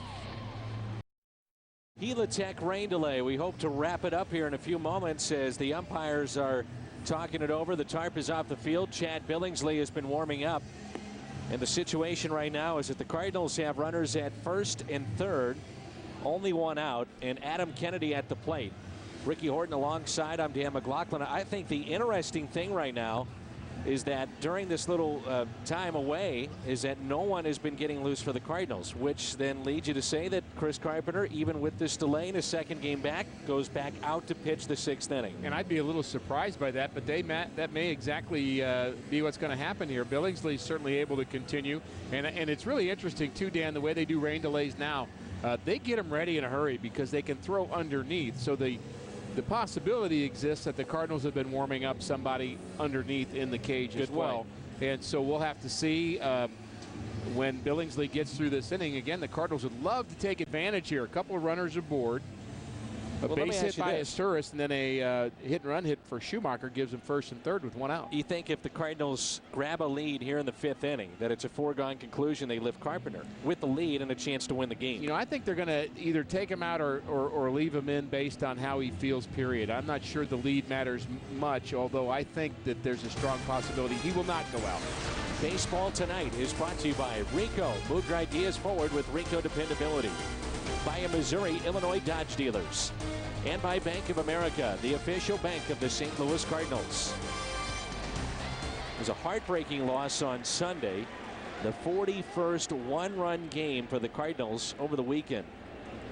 And this is only going to be a 21-minute rain delay. Basically, it has stopped raining. A few raindrops falling. There is lightning in the area. Big at bat here for Adam Kennedy with one out. And Kennedy shoots one foul and out of play. The Cardinals had first and third and one out, but Carpenter up back in the 2nd inning. 21-minute rain delay almost makes it seem like a long inning, Dan. I mean, would you have left Chris Carpenter in if you, you put a 4-spot up there and hit for 20 minutes? Yeah, so I was thinking the same thing. Maybe Tony La Russa's thinking the same thing. As again, you mentioned there's been no action in the Cardinal bullpen, although they're milling about out there now. They're getting ready to pull the tarp off the mound in that bullpen. Carpenter there with Dave Duncan. He's hit 51 pitches on the night. 0-1 pitch. Kennedy, a swing and a miss. I tell you, the problem with Chris Carpenter, if you want to call this a problem, is you can't ask him because he's going to say yes. And I think that could be, let's say, could be what Dave Duncan's trying to get in his head. Look, don't be a hero. You know, we got a lot of season left and hopefully beyond that. And, you know, we're going to need you for the long haul. As Brad Thompson now throwing for the Cardinals, I would suspect we're going to see Thompson. Here's the 0-2 pitch to Kennedy. Kennedy shoots it into center field. And that ball gets down. It's a base hit. And the Cardinals have a 1-0 lead thanks to Adam Kennedy on an 0-2 pitch. And boy, is Asturis lucky because he was about halfway between third and home and was not back in the bag ready to tag up. 1-0 Cardinals. Let's go pitch by pitch. Brought to you by Chevrolet. Well, big at bat for Kennedy. The first pitch, he fouls off a fastball the other way, and then Billingsley throws one by him, and then he gets one up in the zone again, but it gets too much of the plate, and the base hit the center. And you're right, Asturis kind of wasn't sure whether to tag up or not, so he did neither. He just stood about 5 feet off the base, and he was very fortunate that that ball dropped, because I think if he tags up and the center fielder dives, he scores. And I think he just kind of got caught in the middle, but doesn't really matter. The Cardinals pick up a run. And now it's Albert Pujols. You would figure now this seals the fate of Carpenter with a 1-run lead. So Asturis scores the first run in this game. Pujols tonight has singled. He has also grounded out to third. First and second with one out. Taken low. If the catch is made in center field, Asturis cannot score on that play from where he was. Well, he'd had to go back and tag up. I don't think there's any way he would have been able to. Regardless, the Cardinals have a 1-run lead. The fans filter back into their seats here at Busch Stadium. Short rain delay of 21 minutes. The 1-1 pitch. Well, here's what we're talking about with Asturis. The ball's hit the shallow center field. He's not sure whether to tag up or not, so he just kind of fumbles in the middle and then decides that, I can't get back and tag up now. It's too late. But really, he needed to tag up on that play, knowing that if the center fielder does dive, he's got a chance of scoring. Wondering how Milwaukee would respond Took place last night, top of the ninth, and they lead their game over Cincinnati 8-1. The Cubs have already won 11-7 this afternoon at Wrigley over the Astros. Here's a 2-1 pitch to Albert Pujols. So way outside. So the moral of that story is going to be fighting is good for a team. At least for one day. Fighting is good for a team and playing Cincinnati. I like the end of that. Yeah. Playing Cincinnati. On deck, it's Ludwig, coming off a tremendous series against the Phillies. The 3-1 pitch. That one caught Martin. His mask came off, and he's a little bit shook up.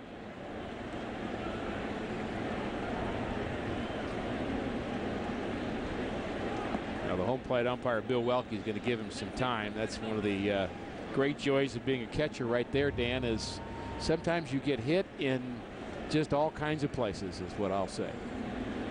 Albert Pujols went hitless in 10 at-bats at one point this season against the Phillies. And he also did it against Houston back in June. He does have a base hit tonight. The 3-2 pitch. Runners go. A swing and a miss. Throw down to third. And a double play. Rarely see that for Pujols. Cardinals grab the lead. It's 1-0. I want to remind you, coming up after the game, Ricky will be with you on the post-game show. It's U.S. Cellular, Cardinals Live. And Rick Horton's Tales from the 80s will be tomorrow night as well.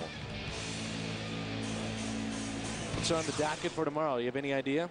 There are so many of them, Dan. You're just going to have to tune in and watch. What a tease. What a fun time that was doing that, reminiscing about some of the stories. It's actually raining harder now than the first rain delay, and it looks like we might be getting our second rain delay. The umpires all looking at each other right now. Here they come. And here they come.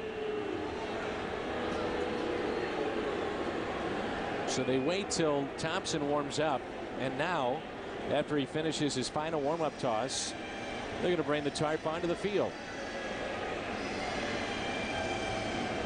So our second rain delay of the night, with the Cardinals leading 1-0 as we head to the sixth. We'll be back with more in a moment. Helitech rain delay, baseball's golden age. We'll provide you with our rain delay programming, as they have just decided to put on the tarp, but lo and behold, it's really not raining all that hard. 1-0 St. Louis. Well, Brad Thompson, for the second time tonight, takes his warm-up tosses to begin this sixth inning as we welcome you back from the Helitech rain delay. Well, how did we get here? Let's take a look. Chris Carpenter, very sharp tonight. 5 innings, 3 hits, no runs, 51 total pitches, 33 were strikes. And those 3 hits just scratch singles too, Dan. No extra base hits. Very good command for the Cardinal right-hander. Excellent outing for Chris Carpenter. Only threw 51 pitches, but the rain forced him out. Rain delay 2 has forced out Chad Billingsley, who gave up just 1 run. That on a ball that dropped in front of center fielder Matt Kemp, and that scored Cesar Izturis. Adam Kennedy with the game's lone RBI, and Brad Thompson now takes over in the 6th inning. Izturis would score that run to make it 1-0 Cardinals. And the Cardinals will see a pinch hitter here. Juan Pierre will bat for Chad Billingsley. So Billingsley will give the Dodgers 5 innings tonight and gives up the only run in the game. Pierre is hitting .280 with no home runs, and he has seen his playing time diminish because of the trade of Manny Ramirez. First rain delay was 21, and the second rain delay 43 minutes. Glad you're back with us, and the first pitch is a strike. Unfortunately, a rain delay, because it would have been interesting to see, Ricky, what happened with Chris Carpenter. How deep would you go in the game with him? I still think the Cardinals get the better of the deal on the rain delay, because Chris Carpenter was only going to go but so far anyway. Chad Billingsley, the ace of this Dodger staff, was really pitching well, and you know, he could have gone 8-9 innings. 0-2 pitch to Juan Pierre. Back to Thompson. He's got it. Underhands to Pujols. Reactionary play that time by Thompson. I think we call that self-preservation. That ball might have knocked the cap off of Brad Thompson. Still looks like he's about 14 years old. Boom. Yep. That's why they give you a glove. 73 pitches for Billingsley on the night. He's through. Most sinker ball pitchers are pretty good with the glove because they have to be. A lot of ground balls, a lot of balls back up the box. I thought the last time we saw Thompson, he was just throwing so many curveballs instead of that very good sinker that he has. Well, he's been pretty good. You look at his last 3 outings. There's nice a ground play. ball. Troy Gloss with not a really easy hop there at the very end of that play. Cardinals camp out presented by Bass Pro Shops and Tracker Boats is back Friday, September 12th. The Cardinals take on the Pirates. Come spend a night on the field and under the stars here at Busch Stadium. For ticket information, 345-9000 as always. Find out more online at stlcardinals.com. Back to your point, Dan, his sinker is his best pitch, but when he's not right with his sinker, it can be very flat. And I think he recognizes that from time to time and has to figure out a way to get somebody out a different way. But when he comes on the side of the baseball, instead of keeping his shoulder pointed towards home, staying on top, he can throw some flat sliders. But when he's good, ground ball, ground ball, ground ball as a result. There's a good sinker right there. 2 ground balls so far, 2 balls and no strikes on Andre Ethier. He is lined out to third and also flied out to right. On deck, Russell Martin. Manny Ramirez, if you're just joining us, is 1 for 2. That's a strike just at the knees. Dan Herron, the former Cardinal, gets an extension with the Diamondbacks through 2012, an option for 2013. It could be worth up to over $40 million. Here's another ground ball taken there by Kennedy. And the Cardinals coming up in their half of the 6th. Ludwig lost Molina. Good work so far from Thompson. 3 ground balls from Brad Thompson here in the top of the 6th inning, and it's all from his delivery. He's got that straight arm action towards home plate. He cannot let this arm go in this direction. He's got to pull it in and let his back arm replace his front arm, get on top of the ball. Perfect position. His elbow is as high as his shoulder. His arm is tucked in. Left arm is tucked in at his side. And the sinker follows. Good finish. A lot of finger pressure to make that ball sink. Brad Thompson got it working so far. Here's a familiar face, Brian Falkenborg, our Chevrolet, called to the bullpen. His 15th appearance, former Cardinal, was up and down the last couple of years, St. Louis and Memphis, and now pitching for Joe Torre out of their bullpen, which is very good. Well, they do have a good bullpen. It's one of the problems that the rain delay has forced. Even though I do think the Cardinals got the best of it in terms of getting Billingsley out, you still have a good bullpen you've got to deal with these Dodgers. And Falkenborg really did everything the Cardinals asked him to do as a AAA pitcher. I mean, he was really the closer for a couple years straight and just put up some great numbers, but really not a spot for him at the big league level. And there's a strike on the outside corner. The Dodgers arrive in St. Louis with the best team ERA in the National League, 3.63. The best bullpen ERA in the league at 2.99.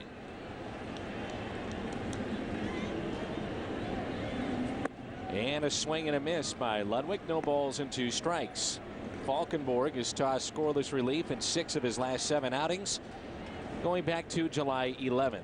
He's got that forkball that he would throw that was pretty good. Here's the 0-2 pitch to Ludwig. And a swing and a miss on a breaking ball. 3 pitches and a strikeout.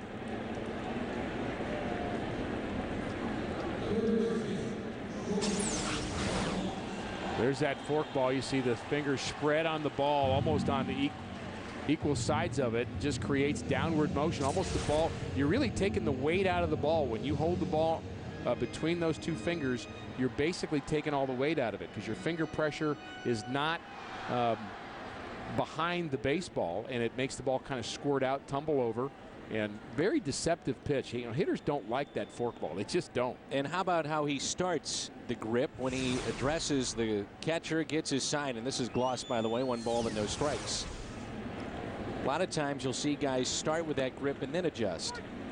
Well, you know, the habits of pitchers develop really are what seems to work for them. And, you know, to me, it's such a difficult grip to get you're better off starting with it. And then if you decide to throw a slider or a fastball, change there. That's a fastball, 93 miles an hour.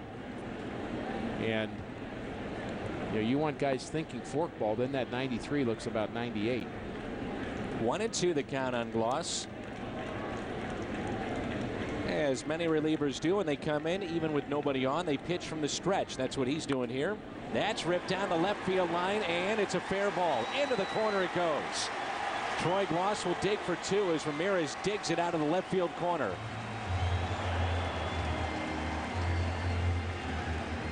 A double for Troy Gloss. Well, now let's take a look at the delivery of Brian Falkenborg. Again, the left arm so important for pitchers. You've got to be able to clear it out of the way, tuck it in so your back arm can stay on top. And not a bad pitch there to Troy Gloss. Maybe caught a little bit too much of the inside part of the plate, and Gloss knew what to do with it, pounds it into the corner. The Cardinals have a chance to add to their lead here, Dan, with Yadier Molina. I'm not sure there's a guy on this team other than Albert that I would like at the plate more with a guy in scoring position than Yadier Molina. That super slow-mo cam brought to you by the suntrip.com folks. And you say that because he doesn't strike out a lot, puts the ball in play, and he's been a money player. He's definitely a money player. He throws up good at-bats in key situations. 333 runners in scoring position supports my point. Not a big power guy with runners in scoring position, but you don't really care about that. You just want to pick up that run. Base hit into right field. Will they test Ethier? No, they won't, as the throw is cut off with Joe Mather coming up.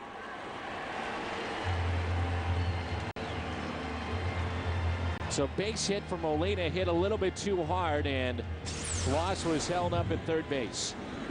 Let's see his jump. His jump's pretty good. He's running hard, got the head down, rounds third, and Oquendo knows that it'll be too close of a play at the plate, and let's give Joe Mather a chance to drive in Gloss. But again, a good at-bat for Yadier Molina with a runner in scoring position. No RBI there, Dan, but certainly could have been. The LA bullpen has a .9 ERA in the team's last 10 games. With their added offense and the pitching that they've had all season long, a lot of people feel that this may be the team to beat down the stretch. Even though they've been hovering around 500, they're at 56 and 55 entering play tonight. Well, you hover around 500, that means you're hovering around the National League West lead. I mean, you might be able to finish under 500. Wouldn't it be amazing? And I thought about this a little bit this past week as outfield fairly shallow in center field for Mather. Wouldn't it be something if a team wins a World Series with a record less than 500? Cardinals back in 06. I mean, you think about that team. They played great early on, struggled down the stretch, barely sneak into the playoffs and win. But it's very possible for a National League West team to get hot at the right time. See the Cardinals 273 average with runners in scoring position. When you pitch and the Dodgers can pitch, you can go on a run. And pitching is what matters in October. And you get the right hot short man as well. The bullpen really matters too. This bullpen's pretty good. You know, Broxton out of their pen is as tough as they come. Now Saito has been injured, and that is a problem for these Dodgers. He has had some elbow issues, and they don't really know. They told him to rest for 6 weeks, Dan, and they thought, well, we'll reevaluate at the end of 6 weeks, but I don't think there's a lot of promise for him returning this year. They've got the hard thrower out there, Broxton, who's been filling in that role. Here's a 3-1 pitch to Mather. Missed outside. Stavanoa has been at the on-deck circle. And let's see if they pull him back. They will for Rick Ankiel. And I'm telling you what, folks, for those of us that saw it here at the ballpark, I mean, he took Adam Wainwright deep, and I mean deep today. Hopefully he can do it one more time this afternoon and into tonight. So where did he hit that ball? I missed it, Dan. Where did he hit it? Like we see the Hardy down the sign. line? Yeah. It was just below, and I don't think it got into that porch area, but it was just below it, near the Auto Tire sign, of course, our good friends at Auto Tire, and the Coca-Cola area out there too. That's a long way from home plate. So he hit it into the gap, and wonder if he's going to get a chance to see a left-hander here. They've got 2 lefties in their pen. Beimel is a guy that Joe Torre's used a lot. I think they got the stall going here because I do not think you want Rick Ankiel to face Falkenborg, do you? No, I don't either. Well, I do, but I don't think Joe Torre does. I'm with you. And you're right. This will be a long walk by Joe Torre that's slow and deliberate. So who walks faster, Lee Smith or Joe Torre? Lee Arthur. Lee, oh Right man, now. Lee Smith and take that was a rain delay. Just waiting for him to get in from the bullpen. But sooner or later, Torre will get out there and he'll ask for this left-hander, and that's Joe Beimel. And why the move is being made.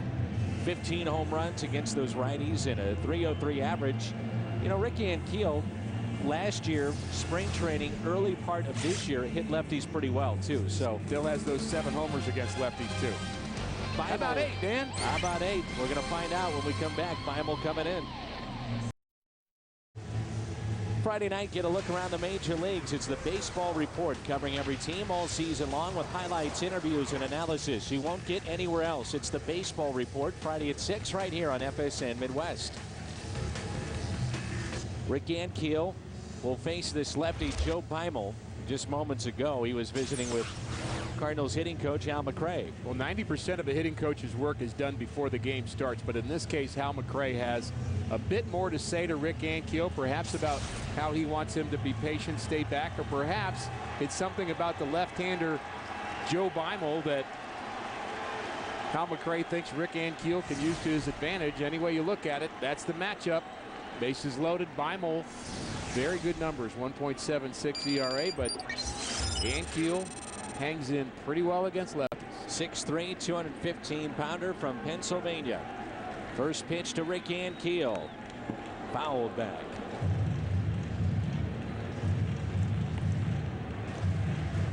Last 2 seasons, Joe Beimel has appeared in the 3rd most games in all of baseball by a left-hander. Falkenborg struck out Ludwig on 3 pitches, then a double by Gloss and a 2-strike count. Molina base hit into right, walk to Mather, and now it's Rick Ankiel as the pinch hitter. Strike 2. One of the most underrated stories, I think, this year. Locally it hasn't been, but maybe on a national level has been that of Rick Ankiel. Well, it's incredible what he's able to do to hit at this level in the best league in the world. After not doing it for a few years, you just can't do what he's doing. And that gets behind Ankiel. Did it hit him? Yes, it did. RBI for Rick Ankiel. And crossing home plate for a 2-0 lead. It's Troy Gloss. How about that? The ball that gets away from Beimel. 2-0 St. Louis. Well, who's more frustrated, Joe Torre or Joe Beimel? I would say it's a toss-up. 0-2. He's just trying to get inside with a fastball, and it just tails in and gets away from him, and very frustrating.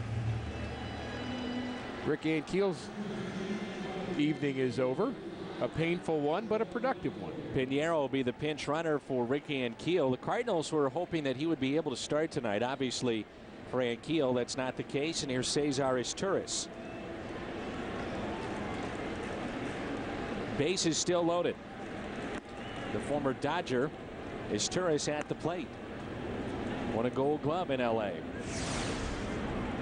Beimel has kind of a unique delivery. He really stops about halfway through, and that can really throw off the timing of a hitter. The pitch that he hit Ankiel, he didn't look comfortable at all. I mean, look at where he's stepping, and then his front shoulder, Ricky, it's just out of place almost. Well, it makes it very difficult for left-handers to hit him, and he makes him a little bit deceptive. He had some good years with the Pirates before coming to the Dodgers, and I wouldn't call him an overpowering left-hander, but I think he makes up for it in his deception. 0-2 the count. See where Manny Ramirez is in left field. He's way too deep for Izturis. I think he thought it was Cesar Cedeno's hit. Little floater, right center.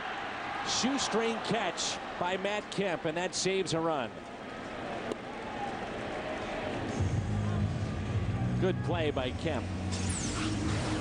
Well, Kemp doesn't catch a ball very similar to this in the 5th inning, but he makes this play just an inning later, about an hour later, but just an inning later, 2 rain delays later. Shoestring catch. This one coming into his left. Brought to you by the suntrip.com cam, and here is the Cardinal leadoff man, Skip Schumacher. He's appeared in a total of just 143 games in his 3 major league seasons. But he really struggled against the lefties. 158 against left-handed pitching, 351 against the righties. Back to Beimel. He'll underhand. And Beimel and the Dodgers only give up 1 run. 2-0 St. Louis. This copyrighted telecast is presented by the authority of the St. Louis Cardinals. It may not be reproduced or retransmitted in any form, and the accounts and descriptions of this game may not be disseminated without the express written consent of the St. Louis Cardinals. Cardinals with a 2-run lead here in the top of the 7th. And here we go again, Ricky, with this much maligned bullpen. Thompson now hands it over to the rookie Kyle McClellan, who has been used a ton by Tony La Russa. Already 55 appearances, including tonight. Chris Carpenter was good. Brad Thompson was good. Now it's Kyle McClellan's turn. Only 9 more outs for this Cardinal bullpen to get. You know, you say that, it sounds simple, but those 9 outs are often very difficult. Kyle McClellan has had an excellent 2008 season. Much more good than bad. And this pitch is popped back in foul off the bat of Russell Martin, the fine catcher of the Dodgers.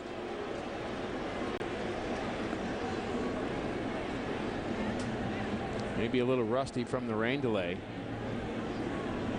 Guy dropped that ball. Well, he was dejected too. Do you see his reaction? Well, he's going to have to get abuse from his friends sitting next to him. Look at that guy. I mean, he's just. They're calling people and talking about him right now. He's like it's just. Can you believe Joe dropped that ball? I mean, get over it. It's a foul ball. Well, life goes on. Everything's going to be okay. Look at, he's still shaking his head. Oh, look at me. I'm a friend of the guy who dropped the ball. The 2-2. But how about the guy on the left, though? Man, it's go get him a soda pop and a little pretzel. Cheer him up. Everything's fine. Man.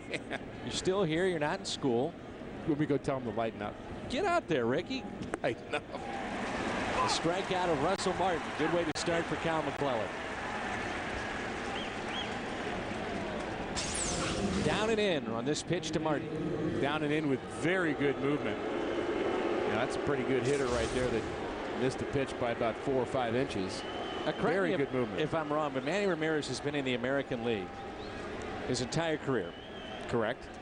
And yet he's being booed like Bonds tonight here in St. Louis. That is a little bit surprising. I think his reputation has preceded him here. He's public enemy #1 tonight. I guess you go back to the Red Sox 04 World Series. I mean, that certainly comes to mind. Bonds has been invited to come back to the ballpark in San Francisco as they celebrate their move 50 years later. And the invitation has been extended to Bonds, and he is yet to respond.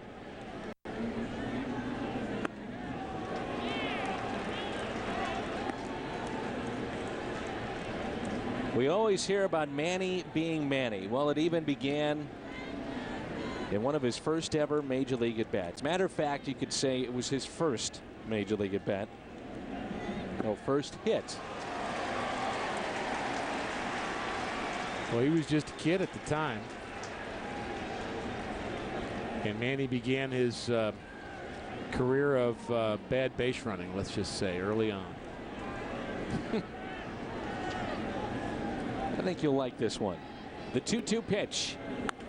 Manny rips it off the glove of Kloss and into left field. Ramirez continues his hot hitting, and a pair of base hits for Ramirez. We flash back September 3rd, 1993. Manny Ramirez plays in his second major league game and hits a ground rule double. But Manny, ground rule double, you stop at second. He thought it was a home run. Well, that's because he had his head down and he was running. You think? Whoops. Only 2 in this league. Carlos Baerga, he thinks that's funny. Go to the rest of his teammates. That's one way to get some abuse from your teammates. Of course, he's all smiles, as he still is today. It was back in 1993.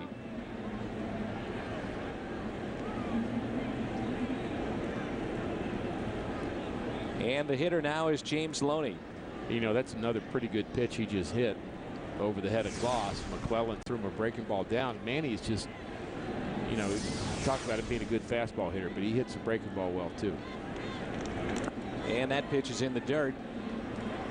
2-0. Manny Ramirez with a couple of singles here tonight.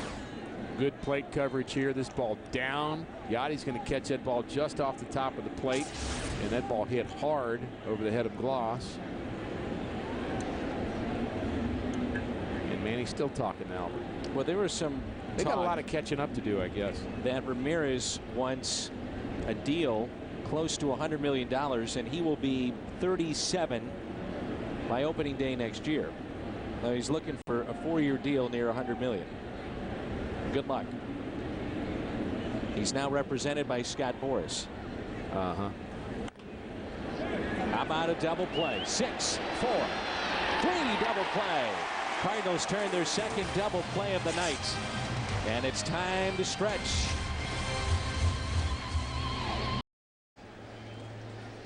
Lori Reams is tonight's merchandise winner in the Hyundai long drive inning sweepstakes. If the Cardinals hit a home run in the 7th, Lori Reams qualifies for the Hyundai Sonata drawing in September.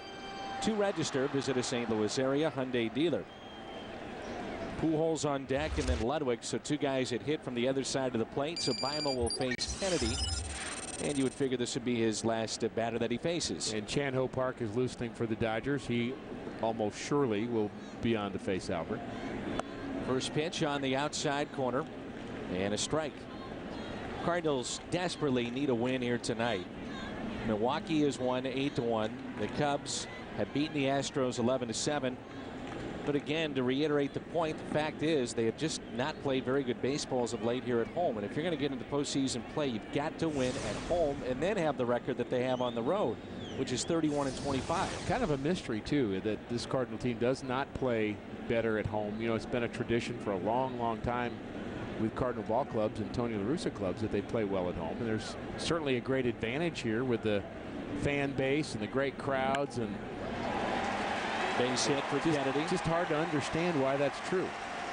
2-hit night for Adam Kennedy. Calling all youth dancers and cheerleaders. It's time for the 7th annual Team Fredbird Dance Clinic. Saturday, September 6th. Team Fredbird will teach a one-day dance clinic, and participants will perform on the field prior to the Cardinals game that night. One great price includes all this plus tickets to the game. For more information, visit stocardinals.com/let's dance. That's it for Bible. Chan-Ho Park coming in to face Albert Pujols when we return. Bottom of the 7th, and a runner on, nobody out. Here's Chan-Ho Park. Yep, Chan-Ho Park still pitching, and it's 2-0 St. Louis as the Cardinals will have Albert Pujols ready to dig in. You know, Park had some very good years with the Dodgers between '97 and 2001. He averaged about 15 wins a season as a starting pitcher. Very durable guy, too. Always threw 200 innings or more, and he's got a tough chore in Albert Pujols. A lot of smiles for the Dodgers, but not a lot of runs for the Dodgers yet tonight. They're a loose team right now. They're having a lot of fun. They're just not able to figure out the Cardinal pitching yet. Albert Pujols came into tonight hitting .342 with 7 homers, 24 ribbies, and 18 walks in 22 games against the Dodgers here in St. Louis. And as the Cardinals have struggled at Busch Stadium, you know, Pujols' numbers haven't been Pujols-like here at this ballpark for whatever reason. But again, like you said, we say he's hitting a soft .344, and it's just ridiculous to say that. I hear you. 21 homers. Yeah. 67 RBIs. Thought about a week or so ago that he was going to start on a tear. He started to find his home run stroke a little bit and thought maybe, you know, we were going to see a prolonged period of Albert Pujols in his power stroke, and that may still happen. I still have had this feeling he'll catch Ludwig at home. Oh, my. Left center, at the track, at the wall, goodbye. He was ready for it.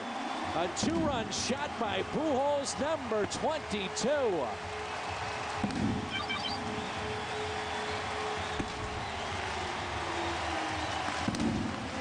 Oh, nothing soft about that. Whew.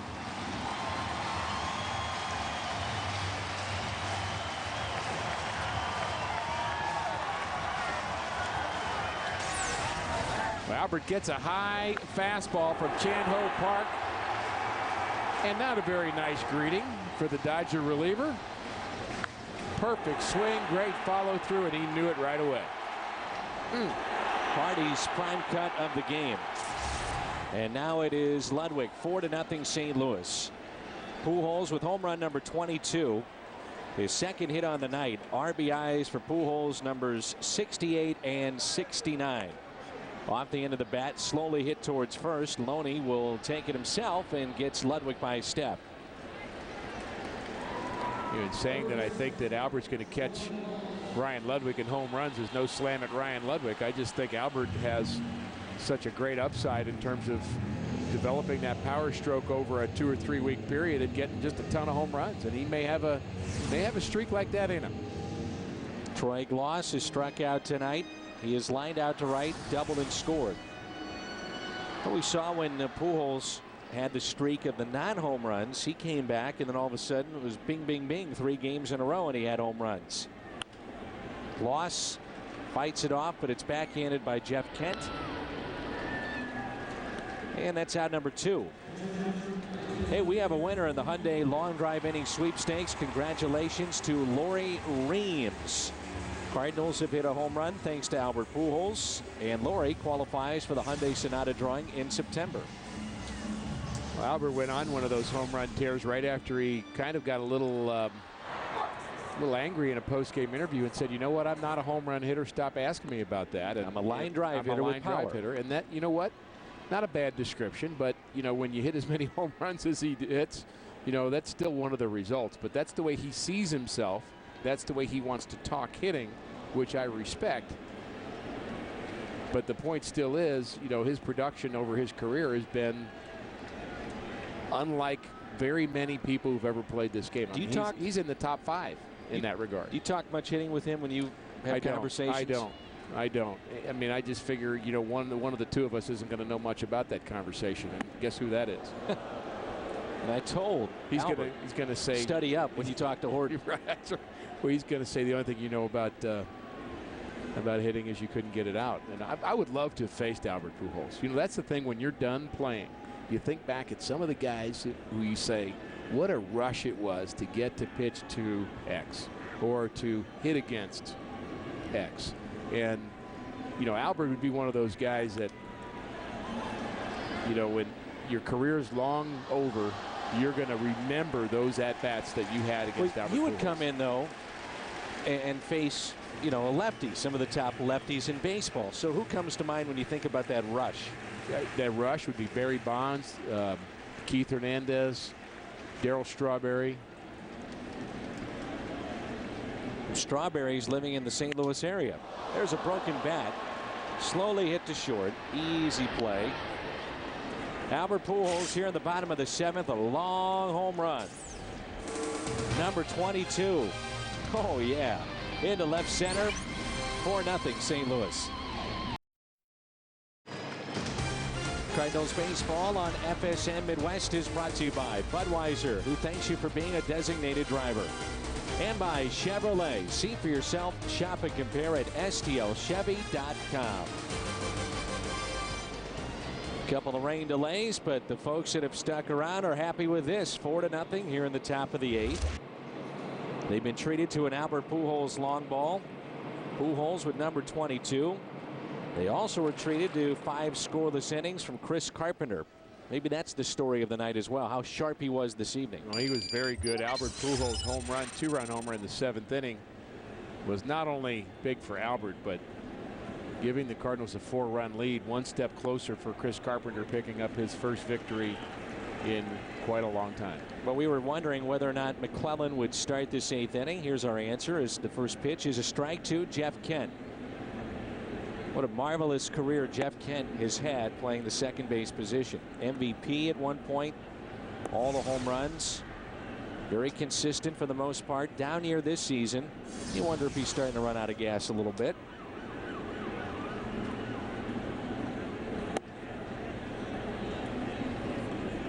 Two balls and one strike on Kent. Casey Blake on deck, and then Angel Baroa. Known as one of the more grouchy players in all of baseball is Jeff Kent. He's a guy that's very serious about his business. Doesn't really You're like kidding to me. joke around. Wonder how he and Manny, I'm interested to see how he and Manny get along.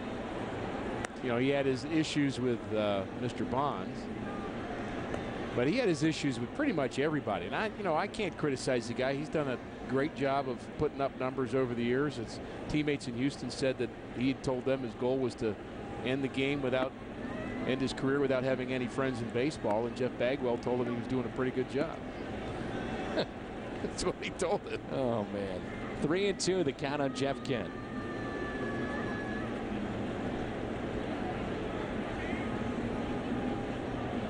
Three-two pitch and a foul ball. You know, it's interesting how different players' personalities develop in terms of how they get themselves ready to play. And I think this has become the, whatever you want to call it, the game face of Jeff Kent, to be kind of aloof, detached, serious, moody, and that's how he gets himself ready to play. Manny Ramirez smiles, jokes, relaxes, and you know, players are different. Their personalities come into play, and you know, you can't force a guy to be somebody he's not. J.D. Drew is a guy that I think, as Cardinal fans watched him play here, we got so frustrated with him. J.D., I love J.D. Drew. He drove me crazy. But he's me too.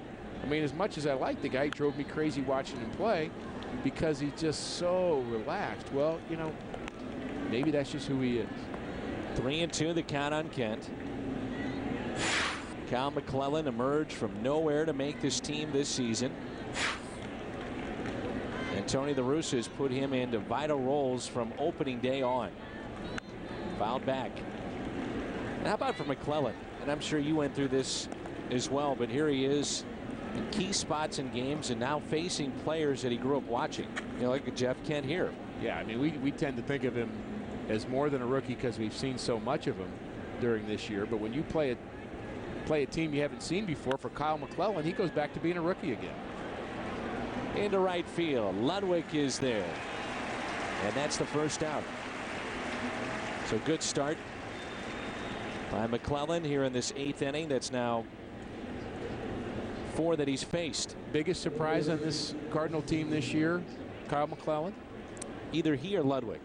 You know, Ludwig's year has got to be a little bit surprising. I think people thought he could do it at this level. I'm not sure a lot of people thought he'd be this high as far as what he's done with the production, but you'd have to say he's the biggest surprise, McClellan, because he came out of nowhere. Ludwig, you know, we saw him last year and we thought, yeah, he's a guy that could get it done at this level. Maybe if we're having the conversation in January, it might be Kyle McClellan, because a lot of people would be saying, who?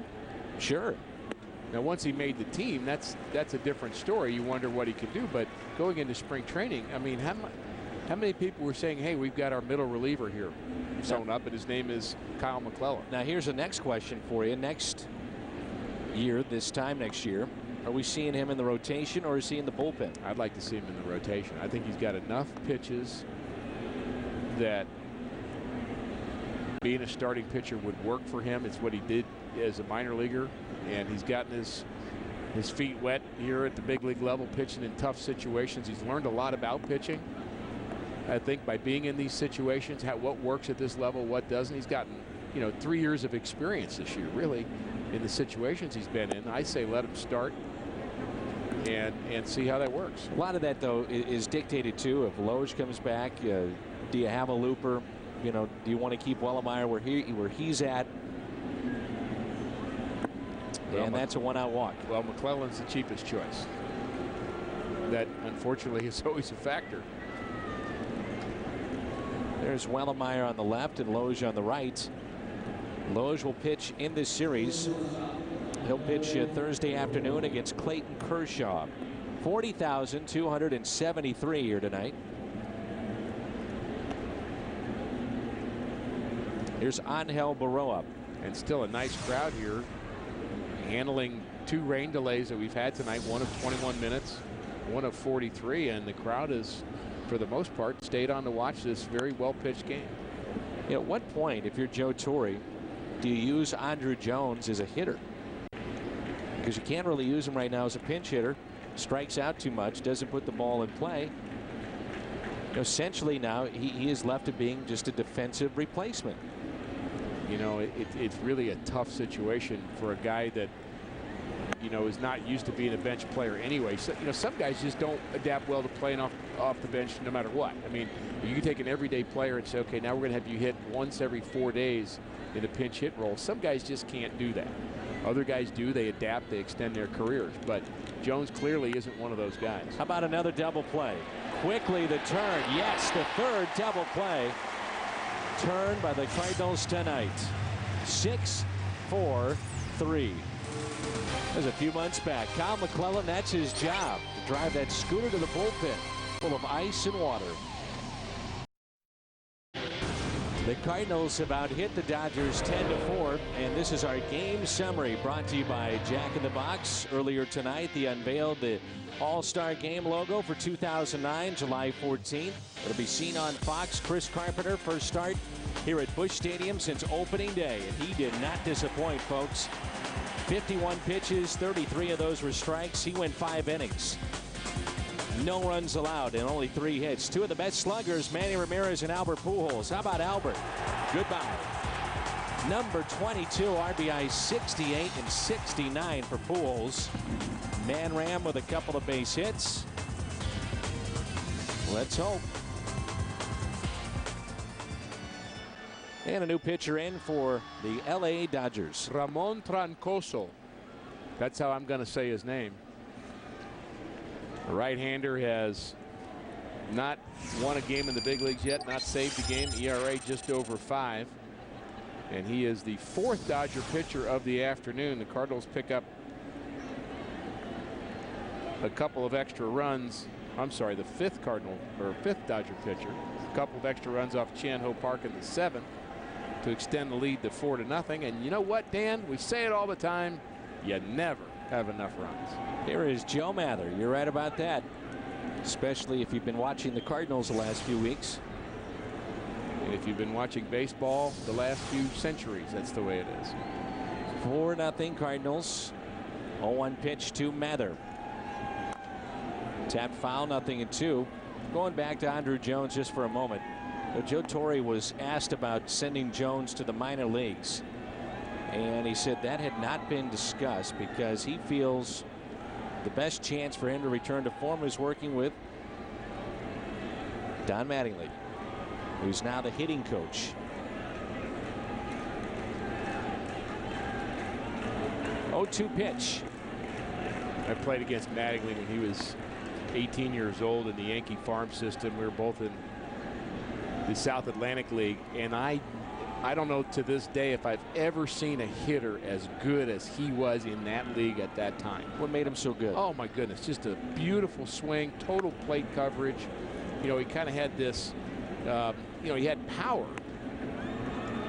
Yes, but he was just more of a line drive hitter. He could take any pitch anywhere and hit it to all fields. I mean, he just had great ability to hit the ball in the gaps, to hit the ball down both lines. I mean, you couldn't strike the guy out, yet he had a lot of power. Mather, nice play. Left side by Blake, takes a hit away from Joe Mather.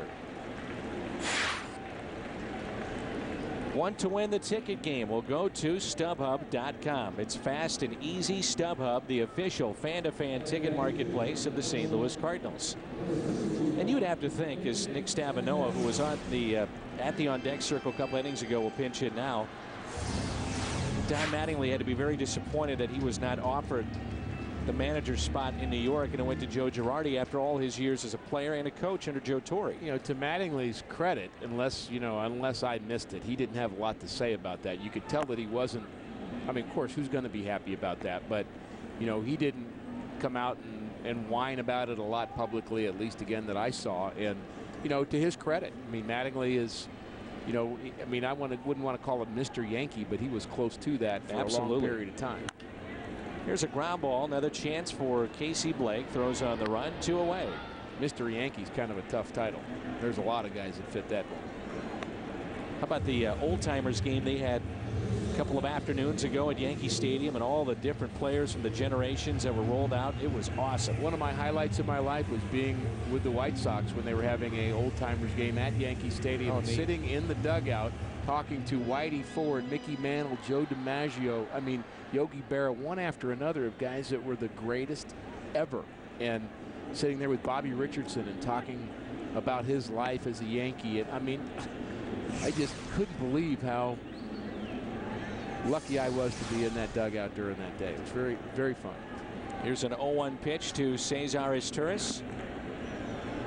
I'm sure at the time, you know, autographs really weren't that big a deal. And you think about it now, and I know Mickey Mantle at the end of his life was able to make some money off of merchandise and whatnot, but well, you know, you're talking a couple of decades ago, not that big a deal. The only one I wanted that day was a guy named Ron Swoboda, who was a Met and a Yankee.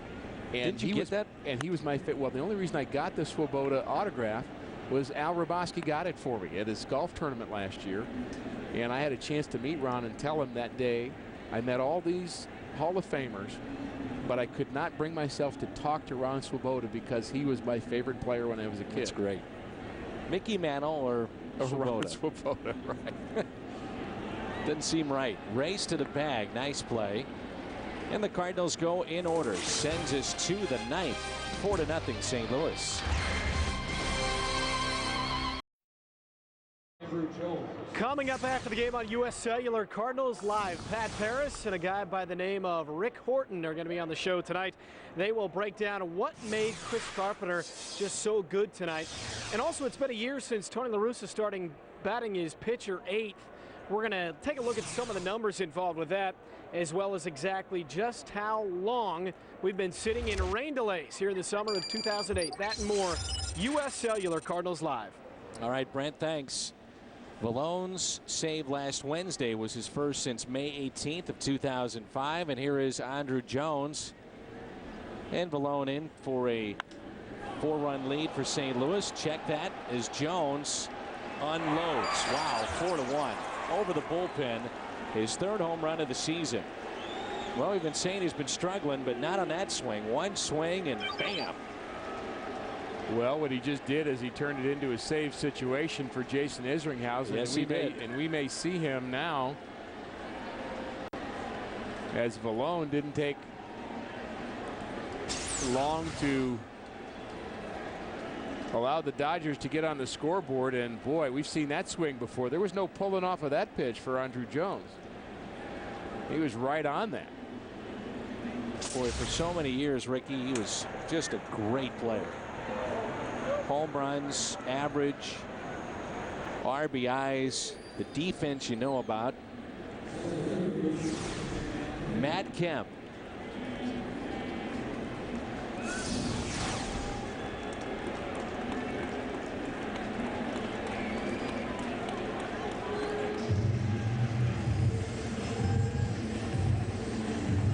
So Vallone comes in to face Jones and gives up the home run to make it 4-1.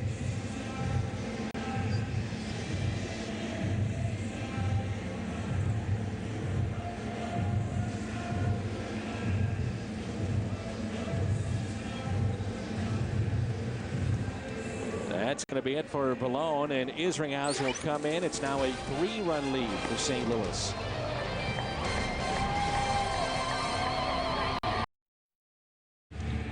Andruw Jones, his 3rd home run of the season, his first since May 15th for a guy that at one point had 51 in a single season. And now it's the Cardinals closer, Jason Isringhausen. And he was the Cardinals closer from May 5th, opening day until May 5th.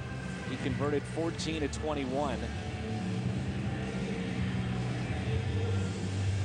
And was dropped from that closer spot. Jim Hayes and Brent Stover. Boy, they are deep in thought, aren't they? Taking it in from the green seats. Trying to figure out what questions they're going to ask Jason Isringhausen after he saves his 13th game and his 294th of his career. And the first pitch, a strike to Matt Kemp. You know, Izzy talked about this spot, Ricky, as being a sense of urgency for him in his career. Well, you know, he's been a realist, I think. I mean, if you can say a lot of things about Jason Isringhausen, but he's pretty realistic for the most part about his performance, and he rates himself well. He always stands up at the end of every game, win or lose, and faces the music. And you know, he knows that he's at a time now where he's got to pull it together, and the team needs him to pull it together. Not only does he need to, but the team needs him. 1-2, a little low.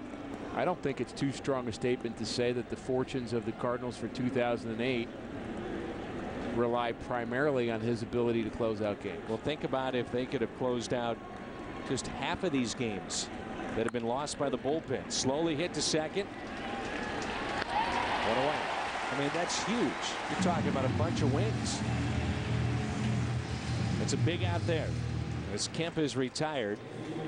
And just for argument's sake, you could have had a situation where the first two reach that Isringhausen faces, and then Manny Ramirez step in and have a chance to tie it up. And that's what he does for this lineup for the Dodgers. They just have not had any power in this lineup at all. Kemp, the leadoff hitter, has 13 homers. Ethier 11.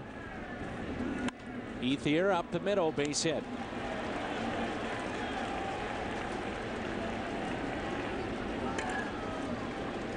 And it brings in Russell Martin, our Budweiser, great player of the game. Budweiser, the great American lager. And here is Chris Carpenter, our player of the game. Well, we're going to pick Chris Carpenter because he just had a solid outing, 5 scoreless innings, 3 hits, no walks, 2 strikeouts in his time.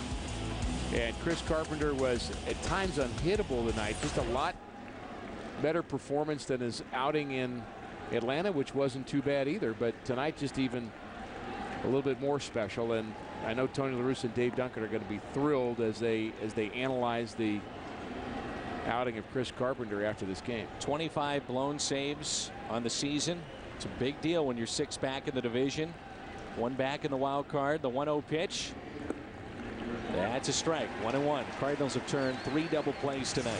Izzy's getting that low strike from Bill Welke, and Russell Martin, the catcher, is a little bit more conscious of the strike zone than most hitters in the lineup. The catchers are thinking about it all night long, but Izzy's getting that low pitch. Let's see if he stays down there. 1-1. Hit out of play. I don't think it's a bad philosophy. Once you get that low strike, go a little lower.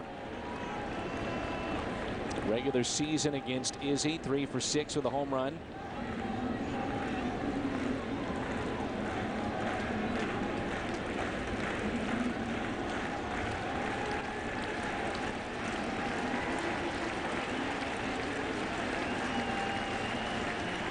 You talk about the outing of Carpenter, and he did all that, Ricky, with just 51 pitches on the night.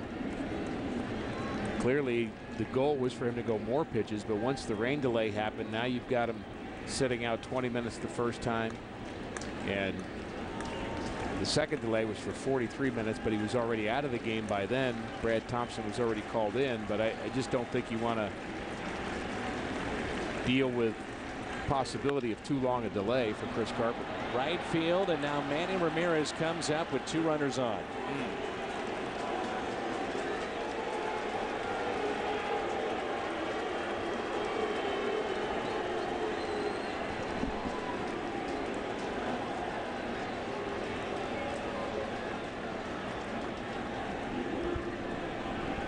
So like we said before, Ramirez could tie it up.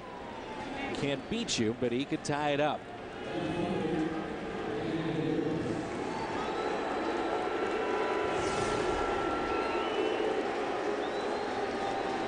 Well, the problem here is you're facing a hitter that not only has a great career behind him, a lot of RBIs, a lot of home runs, but he's also a hot hitter trying to prove himself to a new ball club. Jason Isringhausen better be careful here.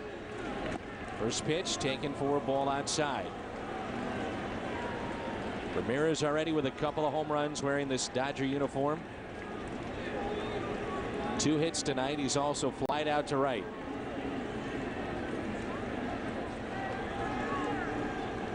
1-0 pitch to Manny Ramirez outside. 2-0. James Loney is on deck.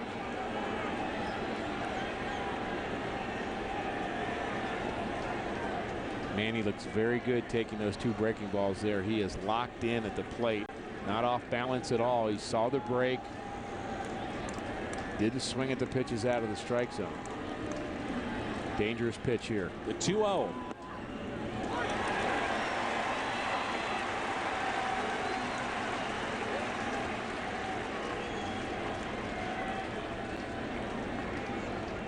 The Arizona series, Manny and also Blake, the 2 acquisitions, hit close to 500. They had 3 home runs and 7 RBIs. Chance to do damage here. The 2-1 pitch.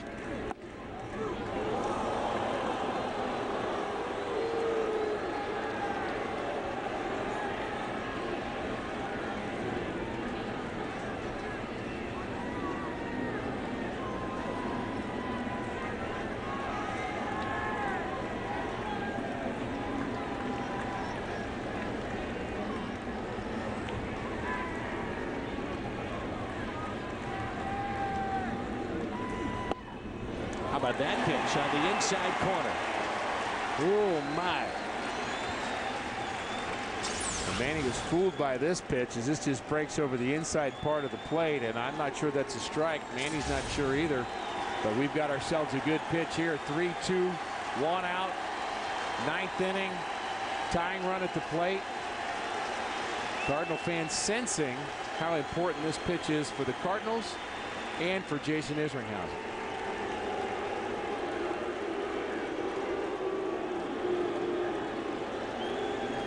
They are on their feet here for this pitch, Dan. Willie. Izzy to catch a corner. They're going to have to stand a little longer.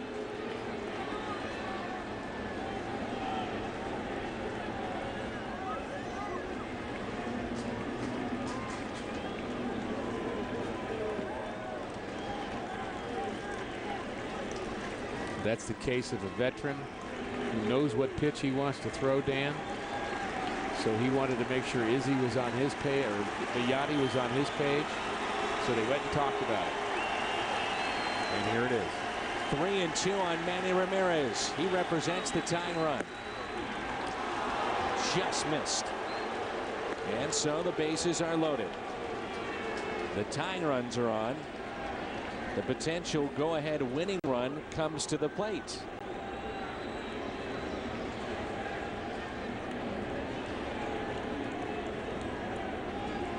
Well, Loney is hit into 2 double plays tonight. All 3 double plays that the Dodgers have been into have been 6-4-3.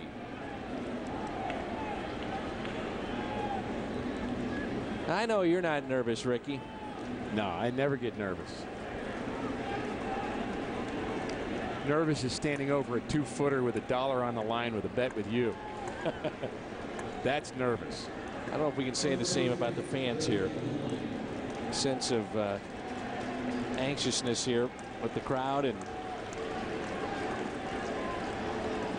Cardinals need a win. They need a save for Izzy. Chance to win it for Carpenter.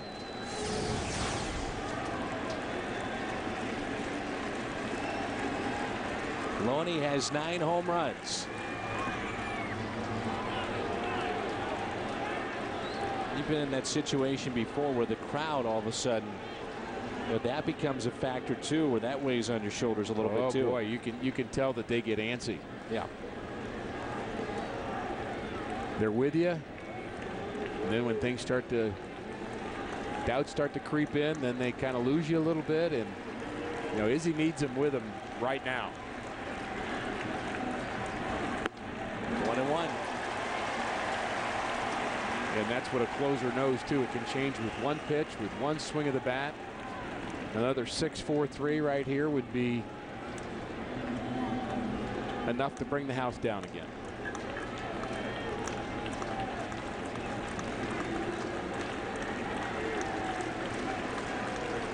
The 1-1. Tapped out in front of the plate, slowly hit, and a base hit. A run will score. You've got to be kidding me. A base hit now would tie it up.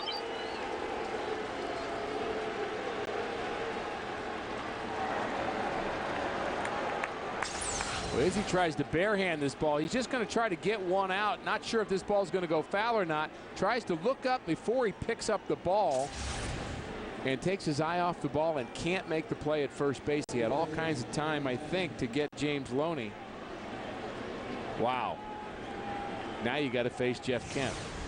It does not get any easier. I believe Franklin is now throwing in the Cardinal bullpen. Isringhausen got the first out, then a pair of singles, a walk, and now an RBI base hit on the infield. And here's Jeff Kent. Up and in.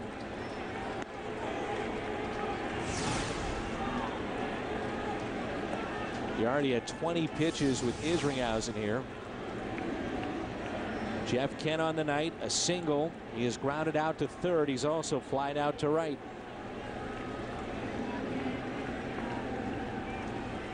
The 1-0 pitch. Kent into right, base hit. Ramirez will be held up at third base, and it's now a 1-run Cardinal lead.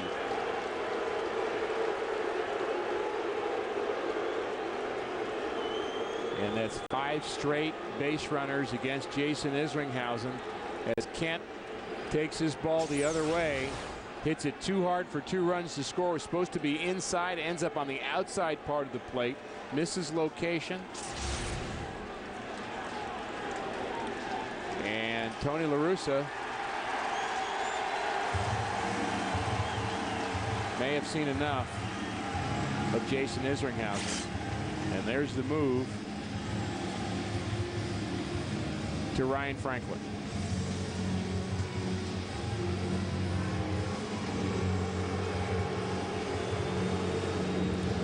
Four 4-3, Cardinals trying to hold on.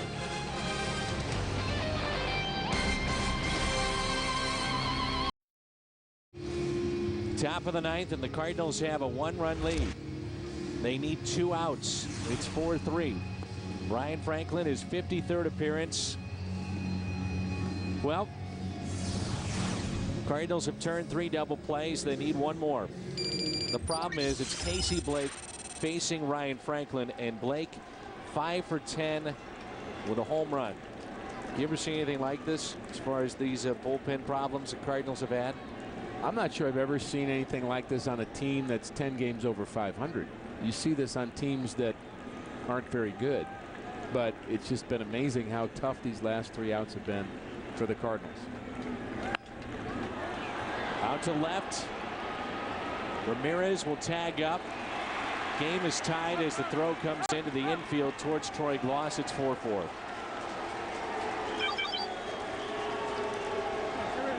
Well, and the shame of that is Chris Carpenter does not win his first game in over a year. He deserved a victory here, had a 4-0 lead going into the last few innings here, and Cardinal bullpen not able to hold it here in the 9th inning, and it's just been one disaster after another here in the 9th. And here is Mark Sweeney. Disaster, that's a good way to put it.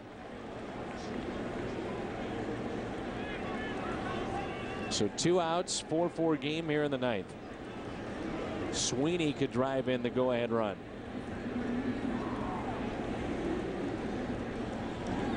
First pitch is a strike at the knees. Sweeney's been a great pinch hitter in his career. He's having a very difficult year this year. 1 for 5 against Franklin in his career. Just 116 batting average for Mark Sweeney. Loney is the runner at second base. Sweeney takes a ball up and in. 1 ball, 1 strike. Well, he does know the strike zone, though, doesn't he? He sure does. Part of being a good pinch hitter is being very aware of that zone. 261 career average as a pinch hitter is very good. Cardinals have the top of the lineup coming up in the bottom of the 9th. It's 4-4. The 1-1 to Sweeney.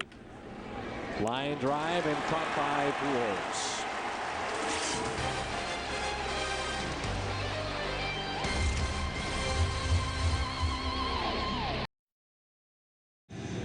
New pitcher for the Dodgers, it's right-hander Corey Wade. He ranks third among rookie relievers with a 2.54 ERA behind only Baltimore's Jim Johnson and Jesse Carlson of Toronto.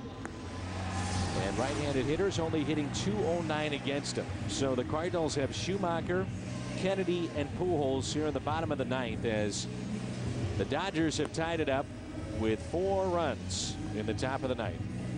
Very disappointing ninth inning for Cardinal fans, and certainly for the Cardinal relievers who, you know, just when you think you got it straightened out, I think they maybe have started to feel, as we look at Pablo Osuna, who takes over at shortstop, that maybe the relievers were starting to get into their slot stand, but you know, tonight this didn't work. Even if the Cardinals win this game, there's more questions now about what happens at the end of games with the closer and who that might be. Do you go to Franklin? Do you give Izzy another crack at it?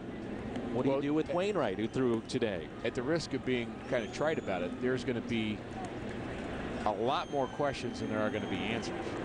I don't think there is an answer at this point. I don't think there's a pat answer. I don't think there's an answer that Tony La Russa is comfortable in saying, okay, this is the way we're going to go with it, period. I just don't think you can do that right now. You just got to go day by day with what you think is best. And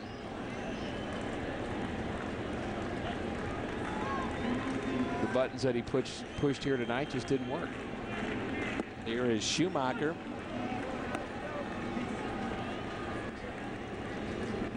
You know, I think one of the things that Tony loves to say, they're men and not machines. And, you know, that's not really an excuse, but it's a reality that you can't just factor in, hey, what do we think is going to work systematically here? There's an art to managing a baseball team, and it's more than just numbers, it's feel. In the air, shallow rights, winning run is on.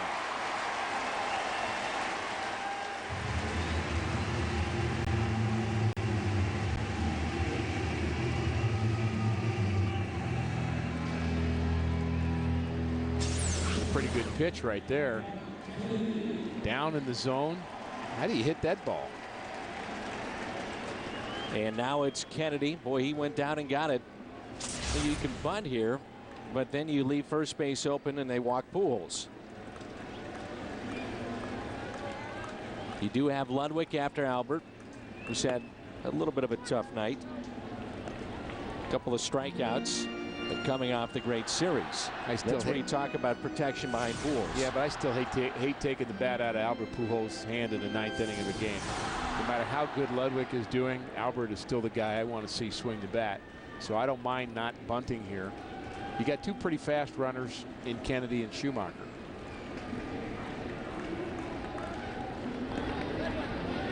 And you got the option of trying to hit and run at some point in this at bat. Kennedy can get ahead in the count. He's behind the count now. No activity in either bullpen. What's going through his mind right about now? Oh boy. Thinking about his bullpen and another blown save tonight. Well, he's not just thinking about what happened, but if I know Tony La Russa, he's thinking about what's going to happen. What's going to happen if he plays 14 innings today? He's already gone through the guy that's most apt to go long, and that would be Brad Thompson, who was only able to pitch 1 inning because he was going to double switch when he brought in Thompson, because that would have meant double switching with Pujols or somebody close to the top of the order, and he didn't want to do that. 1 ball, 1 strike as they pitch out, and no activity for the Cardinals as Schumacher stays put. But it forced him through more pitchers. McClellan pitched a very good 7th and 8th inning. Malone, just 1 batter, gave up a home run to Andrew Jones in the 9th. And Izzy and Franklin finish out the 9th inning. Now where do you go from here? The 1-1 pitch to Adam Kennedy. Kennedy, high fly ball into right. And the catch is made. Schumacher will tag up, throw into second base, not in time. Slips underneath the tag. He gave that a ride.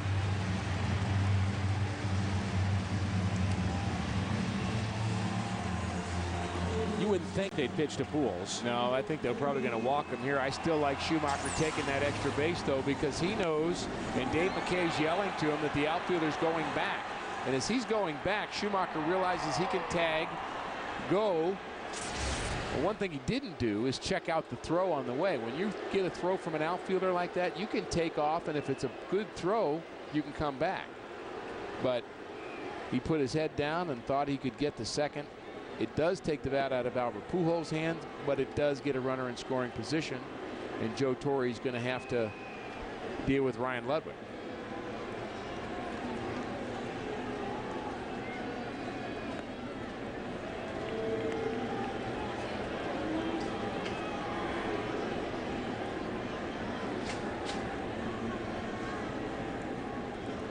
So Ludwig tonight is 0 for 4. He's fly to left. He's also grounded out. He struck out a couple of times. The National League Player of the Week. A chance to win this game.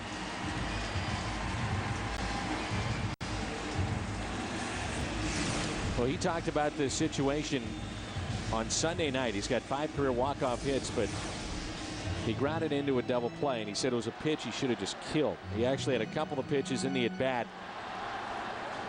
May have gotten a little over anxious, so let's see if he learned from that.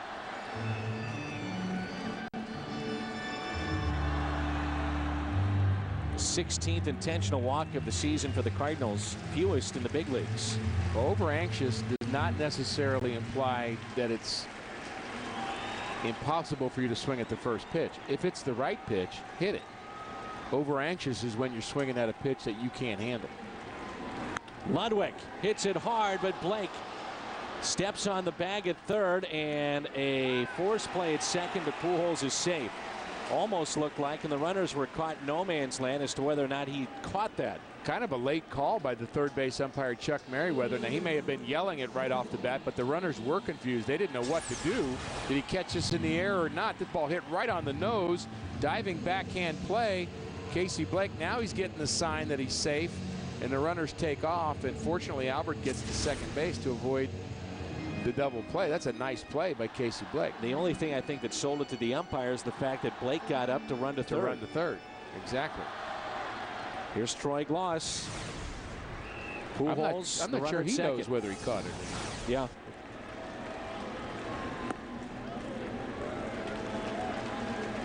Well, that's a shame, because that ball was hit hard by Ludwig, and I don't call that over anxious. That was a pitch he could hit, and hit it well. Just couldn't find a hole. Pujols, the only one that matters. He represents the winning run at second base. The 1-0 to Troy Gloss. Here it comes. Molina on deck. Tight game like this, you need a little fortune on your side. Sweeney hit the ball hard at the top of the inning right at Albert Pujols. Fortunately for the Cardinals. Dodgers get a break as that ball hit right at the third baseman Casey Blake.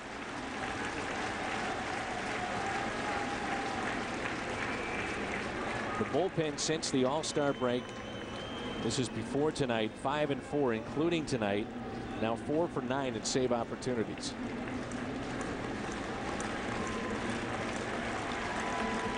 Here's a 2-0. 3-0. And that bullpen could use a base hit and a game winner by Troy Gloss.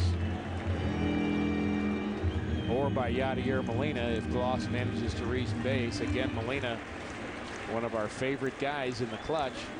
See if he gets a chance here in the bottom of the ninth to win it for the Cardinals. On 3-0, Gloss hits it into shallow left. And Ramirez is there. Cardinals strand 2, extra innings coming up.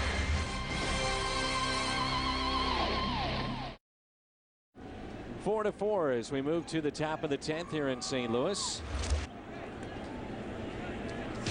And how did we get here? The 9th inning for the Dodgers. Well, it started with a long home run by Andruw Jones. Malone came in to face Jones, gave up that home run, and then Isringhausen came in, got the first out. Then it was a couple of singles, a walk, infield hit. Jeff Kent with a base hit, an RBI, a sac fly. Ramirez would score the tying run. And Franklin's still in the game. Pablo Ozuna is the hitter for the LA Dodgers here in the 10th, 4-4 game. I don't want to be an alarmist, Dan, but how many innings do the Cardinals have in their bullpen right now? Well, I'm thinking the same thing. Russ Springer. I know Tony doesn't want to use Russ Springer in this game because he's used him so much lately, and he feels as if he's overworked him. And I mean, I just can't imagine him going more than an inning, if that. This tourist makes the play. We only have 2 left out there, and they would have loved to have given Springer another night off. And Tony admittedly even said that he probably been overused a little bit, right, going into that game on Sunday, trying to squeeze one more appearance out of him. There's Springer. And you also have the rookie out there, Jaime Garcia. That's it. Gets lonely out there when everybody's already gone into the game and you're the last man standing. Nobody to talk to except the bullpen coach. Or Jeff Murphy. You have Marty Mason and Jeff Murphy out there. Well, it just still feels lonely. It'll be a late night for you. Post-game duties as well. Can't wait, baby. Got good stuff to talk about. 2-0 on Matt Kemp. 13 home runs. Matt Paris does a great job of running that ship. We have a fun time. Be a lot of interesting post-game sound out of the Cardinal clubhouse, and we'll hear from the Cardinals and forget the clubhouse. And the manager. How about the manager's press conference? It's always worth the price of admission.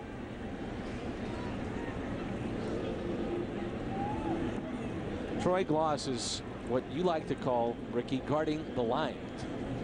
Yeah, I'll say that. I mean, I always think that a third baseman ought to be close enough to where, you know, he can dive and catch a ball. So, I mean, I'm thinking he can catch a ball that's about 5 feet foul. So I don't see why you're not more than I mean, I think he could be 2 steps more to his left and still catch any ball that's fair.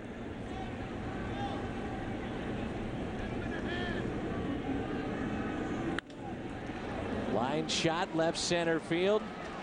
Schumacher cuts it off. Kemp will stop at first base. Good play by Skip Schumacher in center.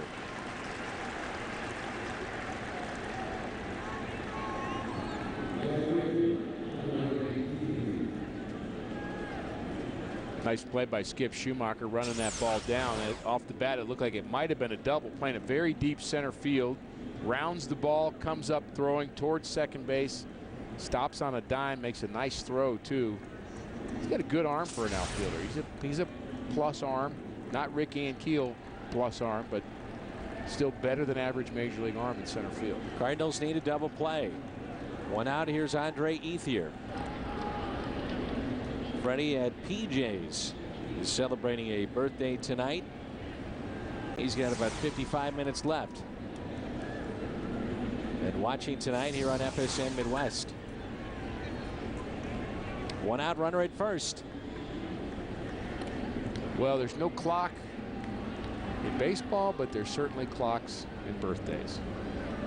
And Freddie's at PJ's is running out. But we say again, the Cardinals are running out of innings in their bullpen. I just don't know what the next option is. How long do you go with Franklin? Want to squeeze one more inning out of him if you needed to? If he's all right with it, feels good, feels strong, I think it's worth trying. And then think about, you know, getting through this game. But then if you have a safe situation tomorrow, can you go to Isringhausen again? You figure if Franklin goes another inning, he's not available tomorrow. So then who closes the game out?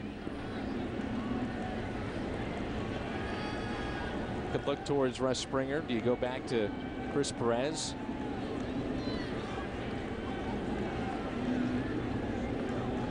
Here's a 1-0 pitch.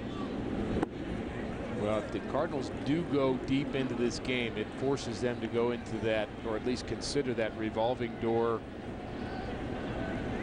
mentality that they've come up with, that maybe they send out a player to get an extra pitcher after this game tonight. Certainly a possibility. Go with the short bench. I would say the wheels are turning on that move right now. Here's a 2-0 pitch. A shot into right center. Kemp on his way to third. First and third, one out.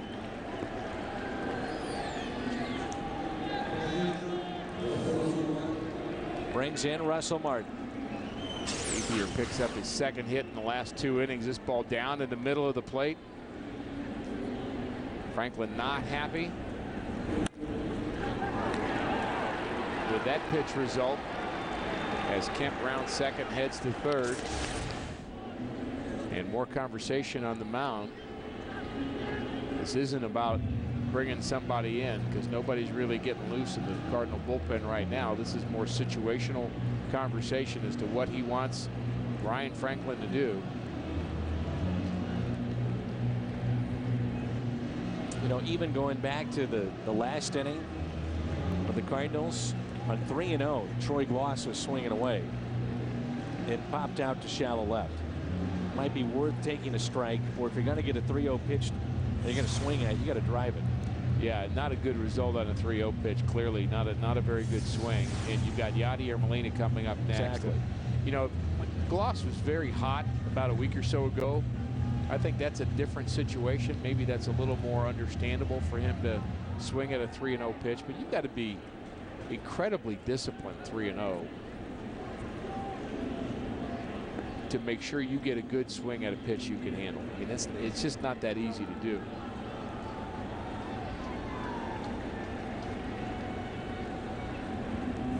And the first pitch is popped up. Left side, Gloss will give it a look, and it's out of play. Now, the flip side is when you get a 3-0 pitch, you know you're going to get a fastball in that situation. You know you're going to get a pitch probably down the heart of the plate. So might be the best pitch you have to handle in that whole at bat. Although, you know, the old saying in the Cardinal minor leagues, whatever you get 3-0, you're going to get 3-1. I mean, if they throw it 3-0 and get it down the middle, they still makes sense. They're still in the same pressure situation. So, and not only that, you get to look at one. Infield drawn in for a play at the plate. Fouled back. Russell Martin coming into tonight was 9 for his last 20 and at bats with runners in scoring position. 4-4 game here in the 10th. Again, it's worth noting Cardinals have turned 3 double plays. Manny Ramirez is on deck.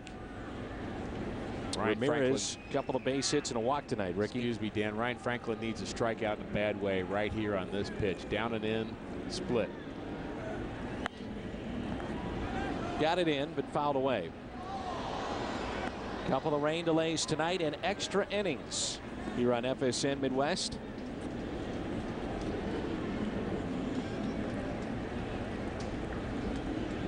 Cardinals will have Molina, Mather, and Franklin's spot due up.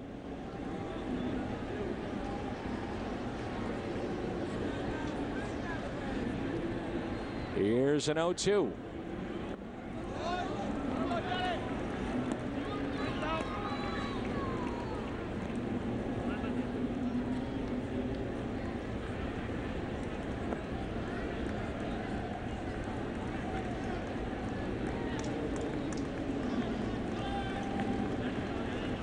Big gap in left center field for Russell Martin. It's gotten quiet here at the ballpark. The 1-2 pitch from Franklin. Just missed. Boy, he needed that. He needed that. That's good location. Molina sets up outside. He sets up off the plate. And Franklin hits the glove, but Yadi set that target just off the plate. I never liked that. I never liked the catcher setting off the plate. You always feel like you've gotten robbed by the umpire, but that was a ball. Here's a 2-2. Chased a pitch and a strikeout. So Martin strikes out. Huge strikeout there. And now there's 2 outs. Now the question is, you have Manny Ramirez coming up. You do have a base open, which is second base. Do you pitch to Manny Ramirez? Well, you got Ramirez hitting over 500 as a Dodger. You got the righty on righty. Loney, the left-handed hitter, bounced into a couple double plays early on, but he did get a base hit in the middle of that 9th inning as well, over 300. I say you pitch to Manny. Carefully. But that's not what Tony La Russa says. Ramirez 5 for 12. That's also part of the equation. So intentional pass here of Manny Ramirez to load him up for the man on deck, James Loney. Well, you know, there's a lot of factors in this too, Dan. It's not just the career that Ramirez has had against Franklin, but when you and the righty-lefty situation, which would lead towards pitching to Manny. But you know, when you load the bases, you force the pitcher into a no margin for error situation. So now he's going to be more apt to throw a ball in the heart of the plate because he doesn't want to walk this guy because he's got no place to put him. So, you know, that's the downside. Yeah, you avoid Manny Ramirez and how dangerous he is, and that makes total sense. But, you know, Franklin still has to get it done against a guy that's a 300 hitter, and you load the bases for him, and now that, you know, he's got that extra advantage. 2 outs, bases loaded here in the top of the 10th in a 4-4 game. Loney takes a strike. Well, you'd love to see that hitter, from their perspective, be aggressive early in the count because, you know, Franklin needs to get ahead in the count too. Pretty good pitch. Pretty good pitch to hit right there.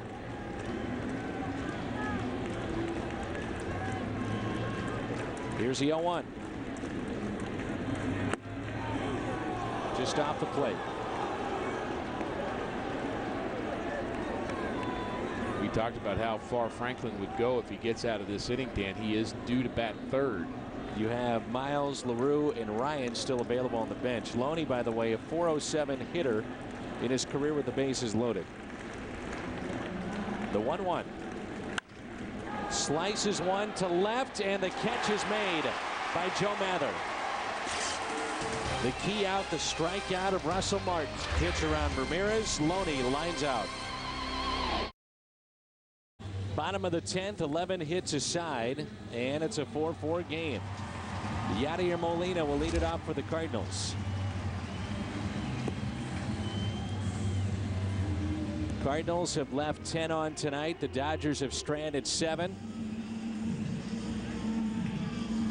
Second inning of work for Wade. Cardinals can win it right here.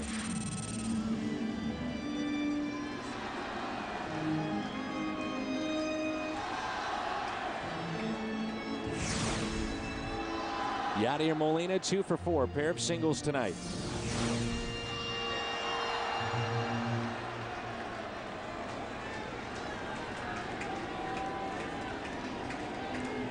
Molina could be the hero with one swing. First pitch taken up.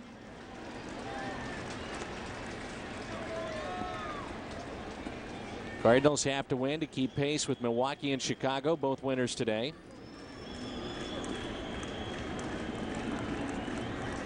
The 1-0 pitch, and Molina pops it up.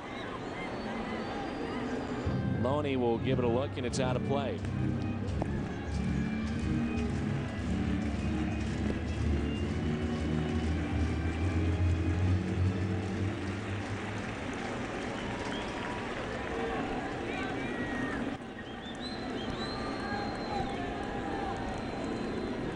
Here's a 1-1. And Yadier takes a strike on the outside corner.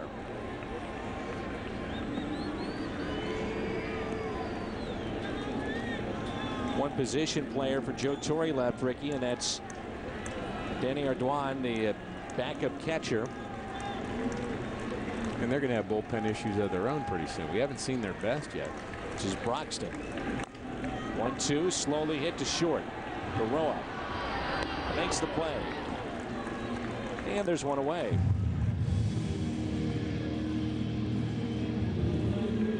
Excuse me, that's Zuna at shortstop.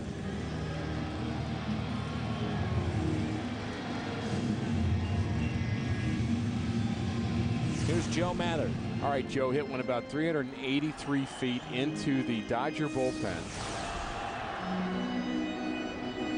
That's the plan. 5 home runs this year for Joe Mather. And Joe hits it into shallow right field. About 150 feet short. Kemp makes the catch, 2 away. Aaron Miles will be the pinch hitter for Franklin. So the Cardinals in the bullpen have either Springer or Garcia to go to, and it looks like Garcia's getting loose.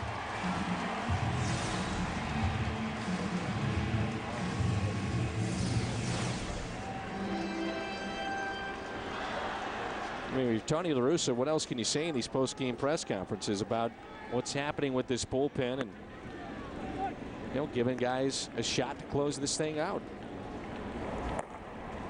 Well, you mentioned at the top of the telecast his really comments that were basically laying down the gauntlet for this Cardinal club. He says you pitch well, you play from here on out, which is, you know, kind of his style anyway. But, you know, clearly nobody out there in the bullpen, at least in the 9th inning tonight, distinguished themselves as that person. Now, Franklin did okay, got the sacrifice fly, but just a rough night for Izzy and a rough night for Ron Balone, and really disappointing beyond that for Chris Carpenter not picking up a victory here. 1-2 on Miles, who has a walk-off home run this year. Little low, 2-2. And it's going to restart the conversation about Adam Wainwright. Absolutely, it should. No question about it. Yeah, you know, you'd think that the Cardinals, again, by the end of the day tonight, or by the end of this game tonight, will, and maybe this morning, will figure out a way to get another relief pitcher, perhaps Chris Perez, up from AAA. Just a guess on my part, but you're going to need some innings, and I'm sure that there's conversations going on right now with Memphis, who's thrown the most and who's ready and who can pitch tomorrow. Boy, Miles is something else. Fell behind 0-2, worked the count to 2-2, and picks up a 2-out base hit. He represents the game-winning run. The hit machine, isn't he? It's fun to watch. Here's Isturis with 2 outs and a runner at first base. A check on Miles. I had no idea what to expect from Miles when the Cardinals got him, but he just seems to never really disappoint.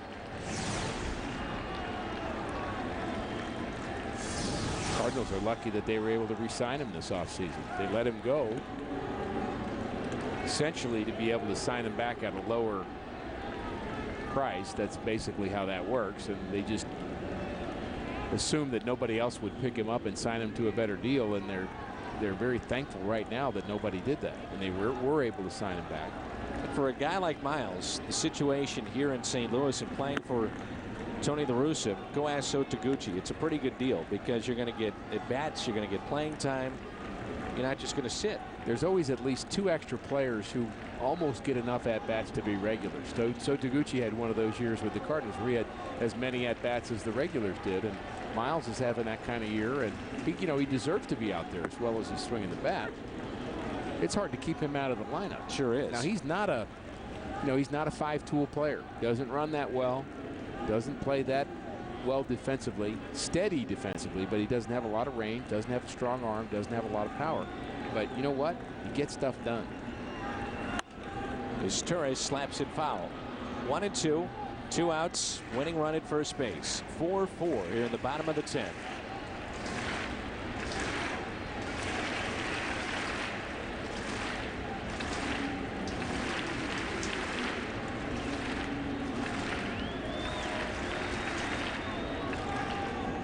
The 1-2.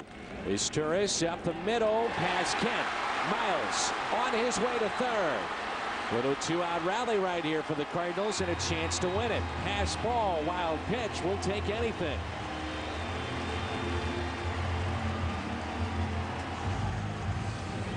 We have not seen a lot of range out of the middle infielders of the Dodgers tonight. The Cardinals have got a few hits that have snuck up the middle. This one Kent can't come up with. Miles scampers to third as the ball goes just under the glove of a diving Jeff Kent. And now the Cardinals just 90 feet away from doing that hop at home plate.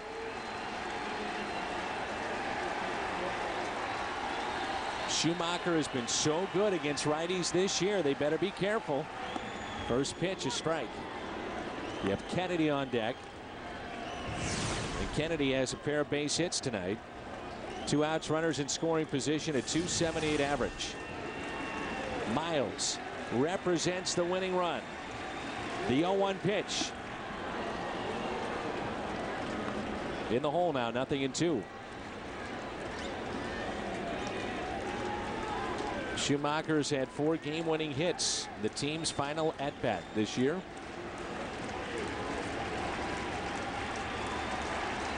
The 0-2.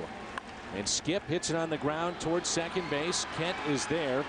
Over to the first baseman, James Loney, sends us to the 11th when we come back.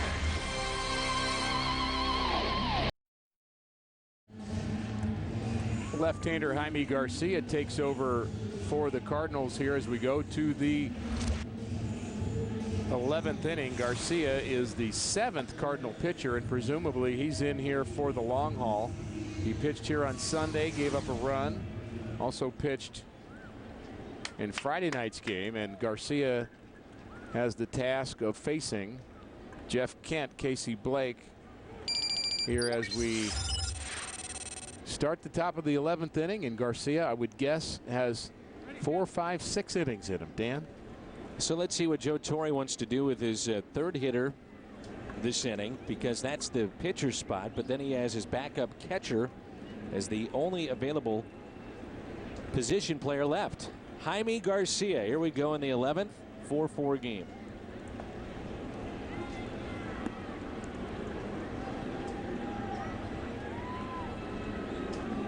I asked you this before. I don't remember if you answered me with all the excitement that's been taking place. It might have been yesterday, Dan. We're getting there. It's 11:30, but as far as this bullpen is concerned, I mean, how do you try to regroup? And you know, you talk about defined roles and trying to get guys in positions to succeed. One, from a player's perspective, how do you do it? Two, if you're Tony La Russa, what do you do tomorrow? Well, I think if you're Tony La Russa, I think the answer is you have to call up for some reinforcements for tomorrow.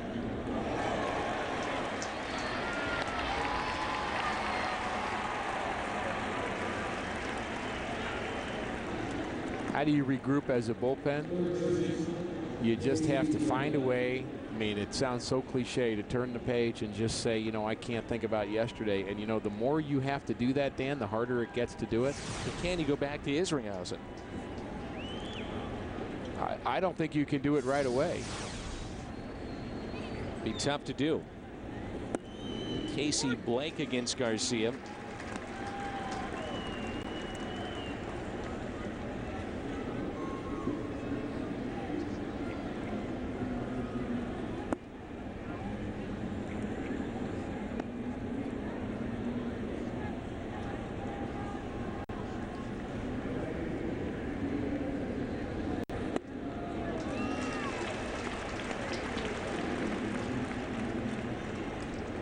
One and two is the count.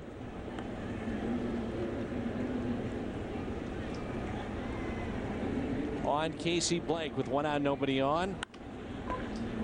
Is Turris to his left for out number 2. Boy, he's smooth, isn't he? Yes, he is.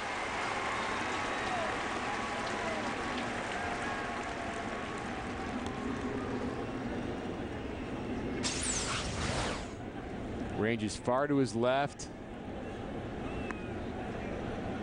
You know, he kind of makes it look easy. You know, you got a good shortstop, they do make it look easy. As Turris had very nice, you mentioned it when he turned it, the second double play that he turned today was very, very quick, and he's, I think, gotten more and more confidence. We saw him in spring training, Dan. I was a little concerned about his fielding. Jose Oquendo was too, and he really worked with him to get him back to that fielding form that he had early in his career that he just seemed to lose, but we saw him boot 4 balls in 1 week in spring training. And Oquendo was telling us, don't worry one bit, he'll be fine. Garcia is working quickly and throwing strikes, and he's dealing right now with a pitcher, Corey Wade. I think working quickly and throwing strike, those kind of go together. Here's the 0-2. We're going to see a Pujols walk-off home run. He's due up second for the Cardinals in the bottom of the 11th. Kennedy, Pujols, and Ludwig due up.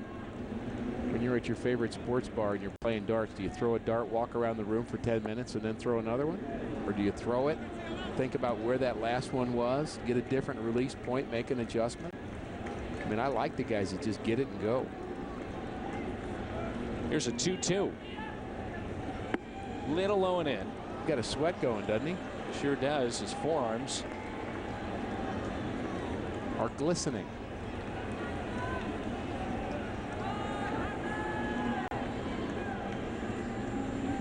The 3-2, slowly hit. Gloss lets it roll, foul.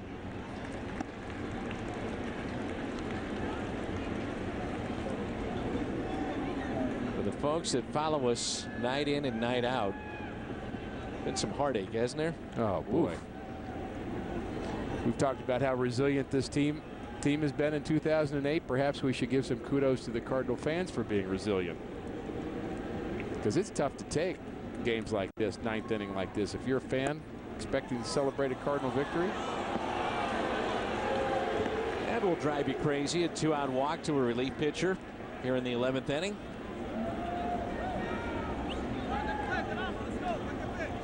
He probably doesn't have a big league hit, would be my guess. So 2-out walk, and it brings in Pablo Ozuna.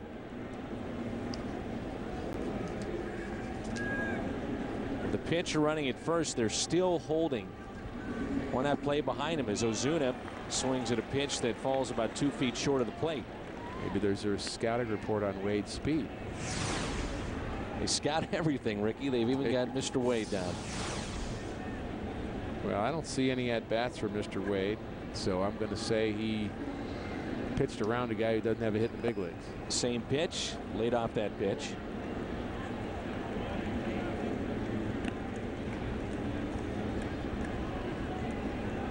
Mike Easler was the hitting coach for a brief time with Joe Torre and the LA Dodgers. The former Cardinal hitting coach turned over to Don Mattingly.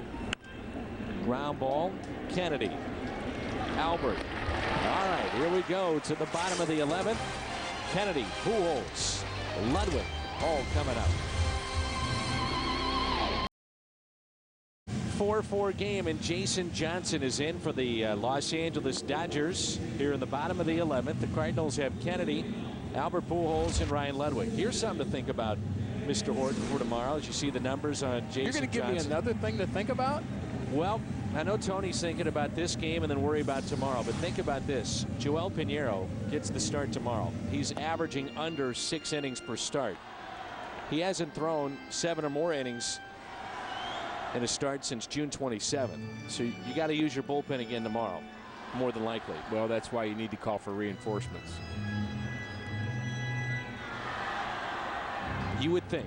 Pinheiro has been okay for a lot of the innings in his last few starts, but he just hasn't been able to put together a full solid 7 or 8 innings. And you know, who knows, maybe he'll come up with that tomorrow. The pressure's certainly going to be on him to do that. I know he feels the pressure. You know, Tony said the guys that play the best will play the most, and that includes relief pitchers, includes starting pitchers, includes bench players, infielders, outfielders.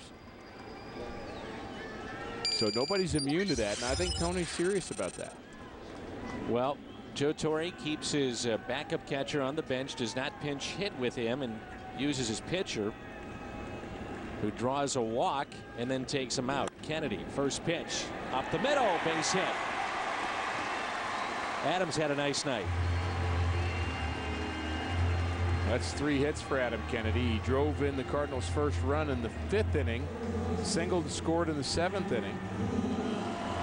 And now a leadoff single in front of Albert Pujols here in the 11th. Albert's had a couple of hits, a couple of RBIs. Could this be the last pitch of tonight's game? Pujols with a home run tonight. That was number 22. Short lead at first by Kennedy. The first to Albert. Here's a strike.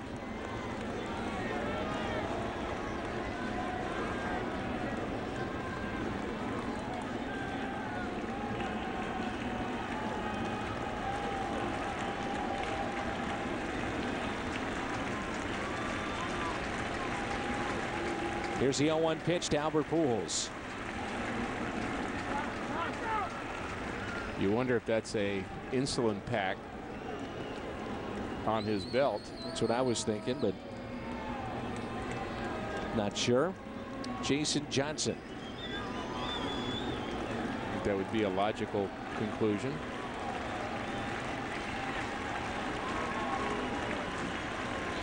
Here's the 0-1 pitch. And it's pulled foul. They scramble for that souvenir. 0-2 the count on Albert Pujols.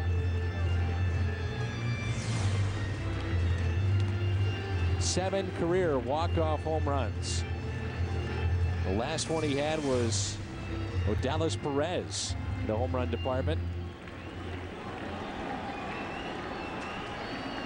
against the Dodgers. Here's an 0-2. On its way. Pujols rips it foul.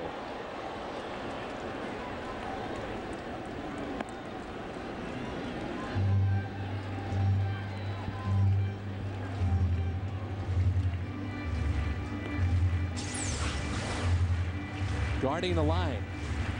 Is he close enough? And Pujols up there hitting rockets. This pitcher, Jason Johnson, is very involved in the Juvenile Diabetes Foundation, as he does suffer from diabetes.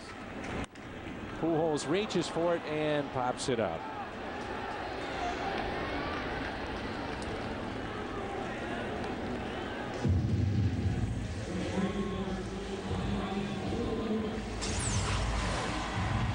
Pretty good job of pitching here to get Albert to swing at a pitch like this. So far off balance, you don't see that very much with Albert. Way out front, kind of just waving at it. If you're wondering, Pujols holds the franchise record for walk-off hits in a season, 8 back in 06. Let's see if Ludwig can't end it. 4-4 a game here in the bottom of the 11th. First pitch to Ryan Ludwig. Quiet tonight. 0 for 5. Average at .301. Get into a fielder's choice in the 9th and a hard hit ball and a good play by Casey Blake.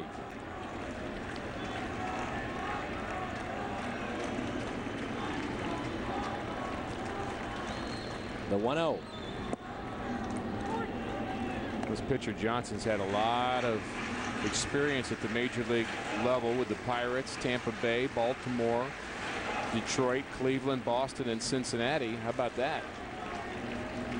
And have a lot of colored sleeves in his closet. How deep Manny Ramirez is in left field. All the outfield is deep for Ludwig. Here comes a 1-1 pitch. It's on its way. Misses down and in. 2 balls and 1 strike.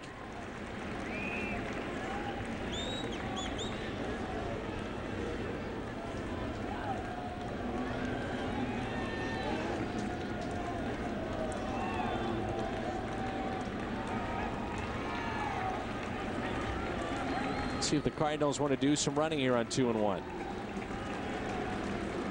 Kennedy was leaning, it looked like. Jason Johnson heard you say that. As quiet as the stadium is, he might be right.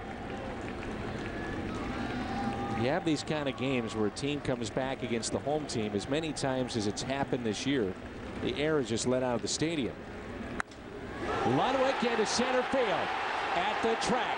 At the wall. Walk-off winner for Ludwig. Here in the 11th. 6-4. The Cardinals win it.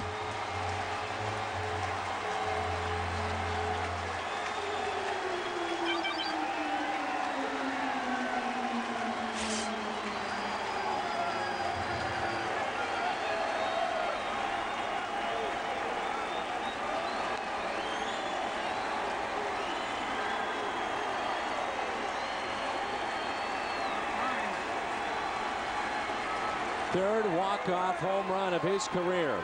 Tampa Bay the Dodgers. And he also did it against Kansas City last year. Thank you, Ryan Ludwig. Well, the crowd waited a long time for this celebration. The players waited a long time for the hop at home plate. And Ryan Ludwig delivers here in the bottom of the 11th. A lot of smiling faces. Beat him up. So Ryan Ludwig, the game winner. Stay with us. U.S. Cellular Cardinals Live coming up with Pat and Ricky next on FSN. The game is over with a Cardinal extra inning win over the Dodgers. We're just getting started, though, on U.S. Cellular Cardinals Live. Rick Horton will come down from the broadcast booth to join me. We'll break down Chris Carpenter's outing, and right now we're going to take you down to the field. Ryan Ludwig, tonight's hero for the Cardinals, joins our Brent Stover. Brent? Pat, he is the hero. How does this one feel? Feels great. You know, it's a big win. You know, Carp did an outstanding job tonight. A couple rain delays, you know. They came back, we battled back, and, you know, to get this first win of the series, you know, against a good hot Dodger team over there, it's nice. How are walk-offs? What is that like? It's a great feeling, you know. I had an opportunity early in the game, first and second, you know, to win it, and once again, I hit another ground ball to third baseman, and, you know, I came up with another opportunity, and things worked out. You've homered in 4 straight, 28 on the year, National League Player of the Week. You're just really locked in right now. Anything, any kind of a key you can give us. Locked in? I don't know about that. I had a pretty rough night until that last at bat, but, you know, I'm just trying to see the ball, hit the ball, and help the ball club win. You know, just a lot of fun being out here. Great organization to be in, and I'm just having a blast. This one really could have been disheartening because the bullpen gave up the 4-run lead, but you guys had to pull this one out of the fire.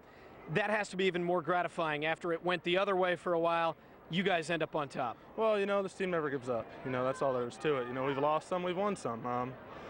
You know, we're in this thing right now. We just got to keep playing well and coming out, like Tony says, play a hard 9 and just try to get every win we can. Appreciate the time. Thank you. Ryan Ludwig. Pat, back to you. Brent, thank you. Much more to come. Plenty of player reaction. We'll give you Tony La Russa's thoughts all coming up as Rick Horton joins me on U.S. Cellular Cardinals Live, coming up on FSN Midwest.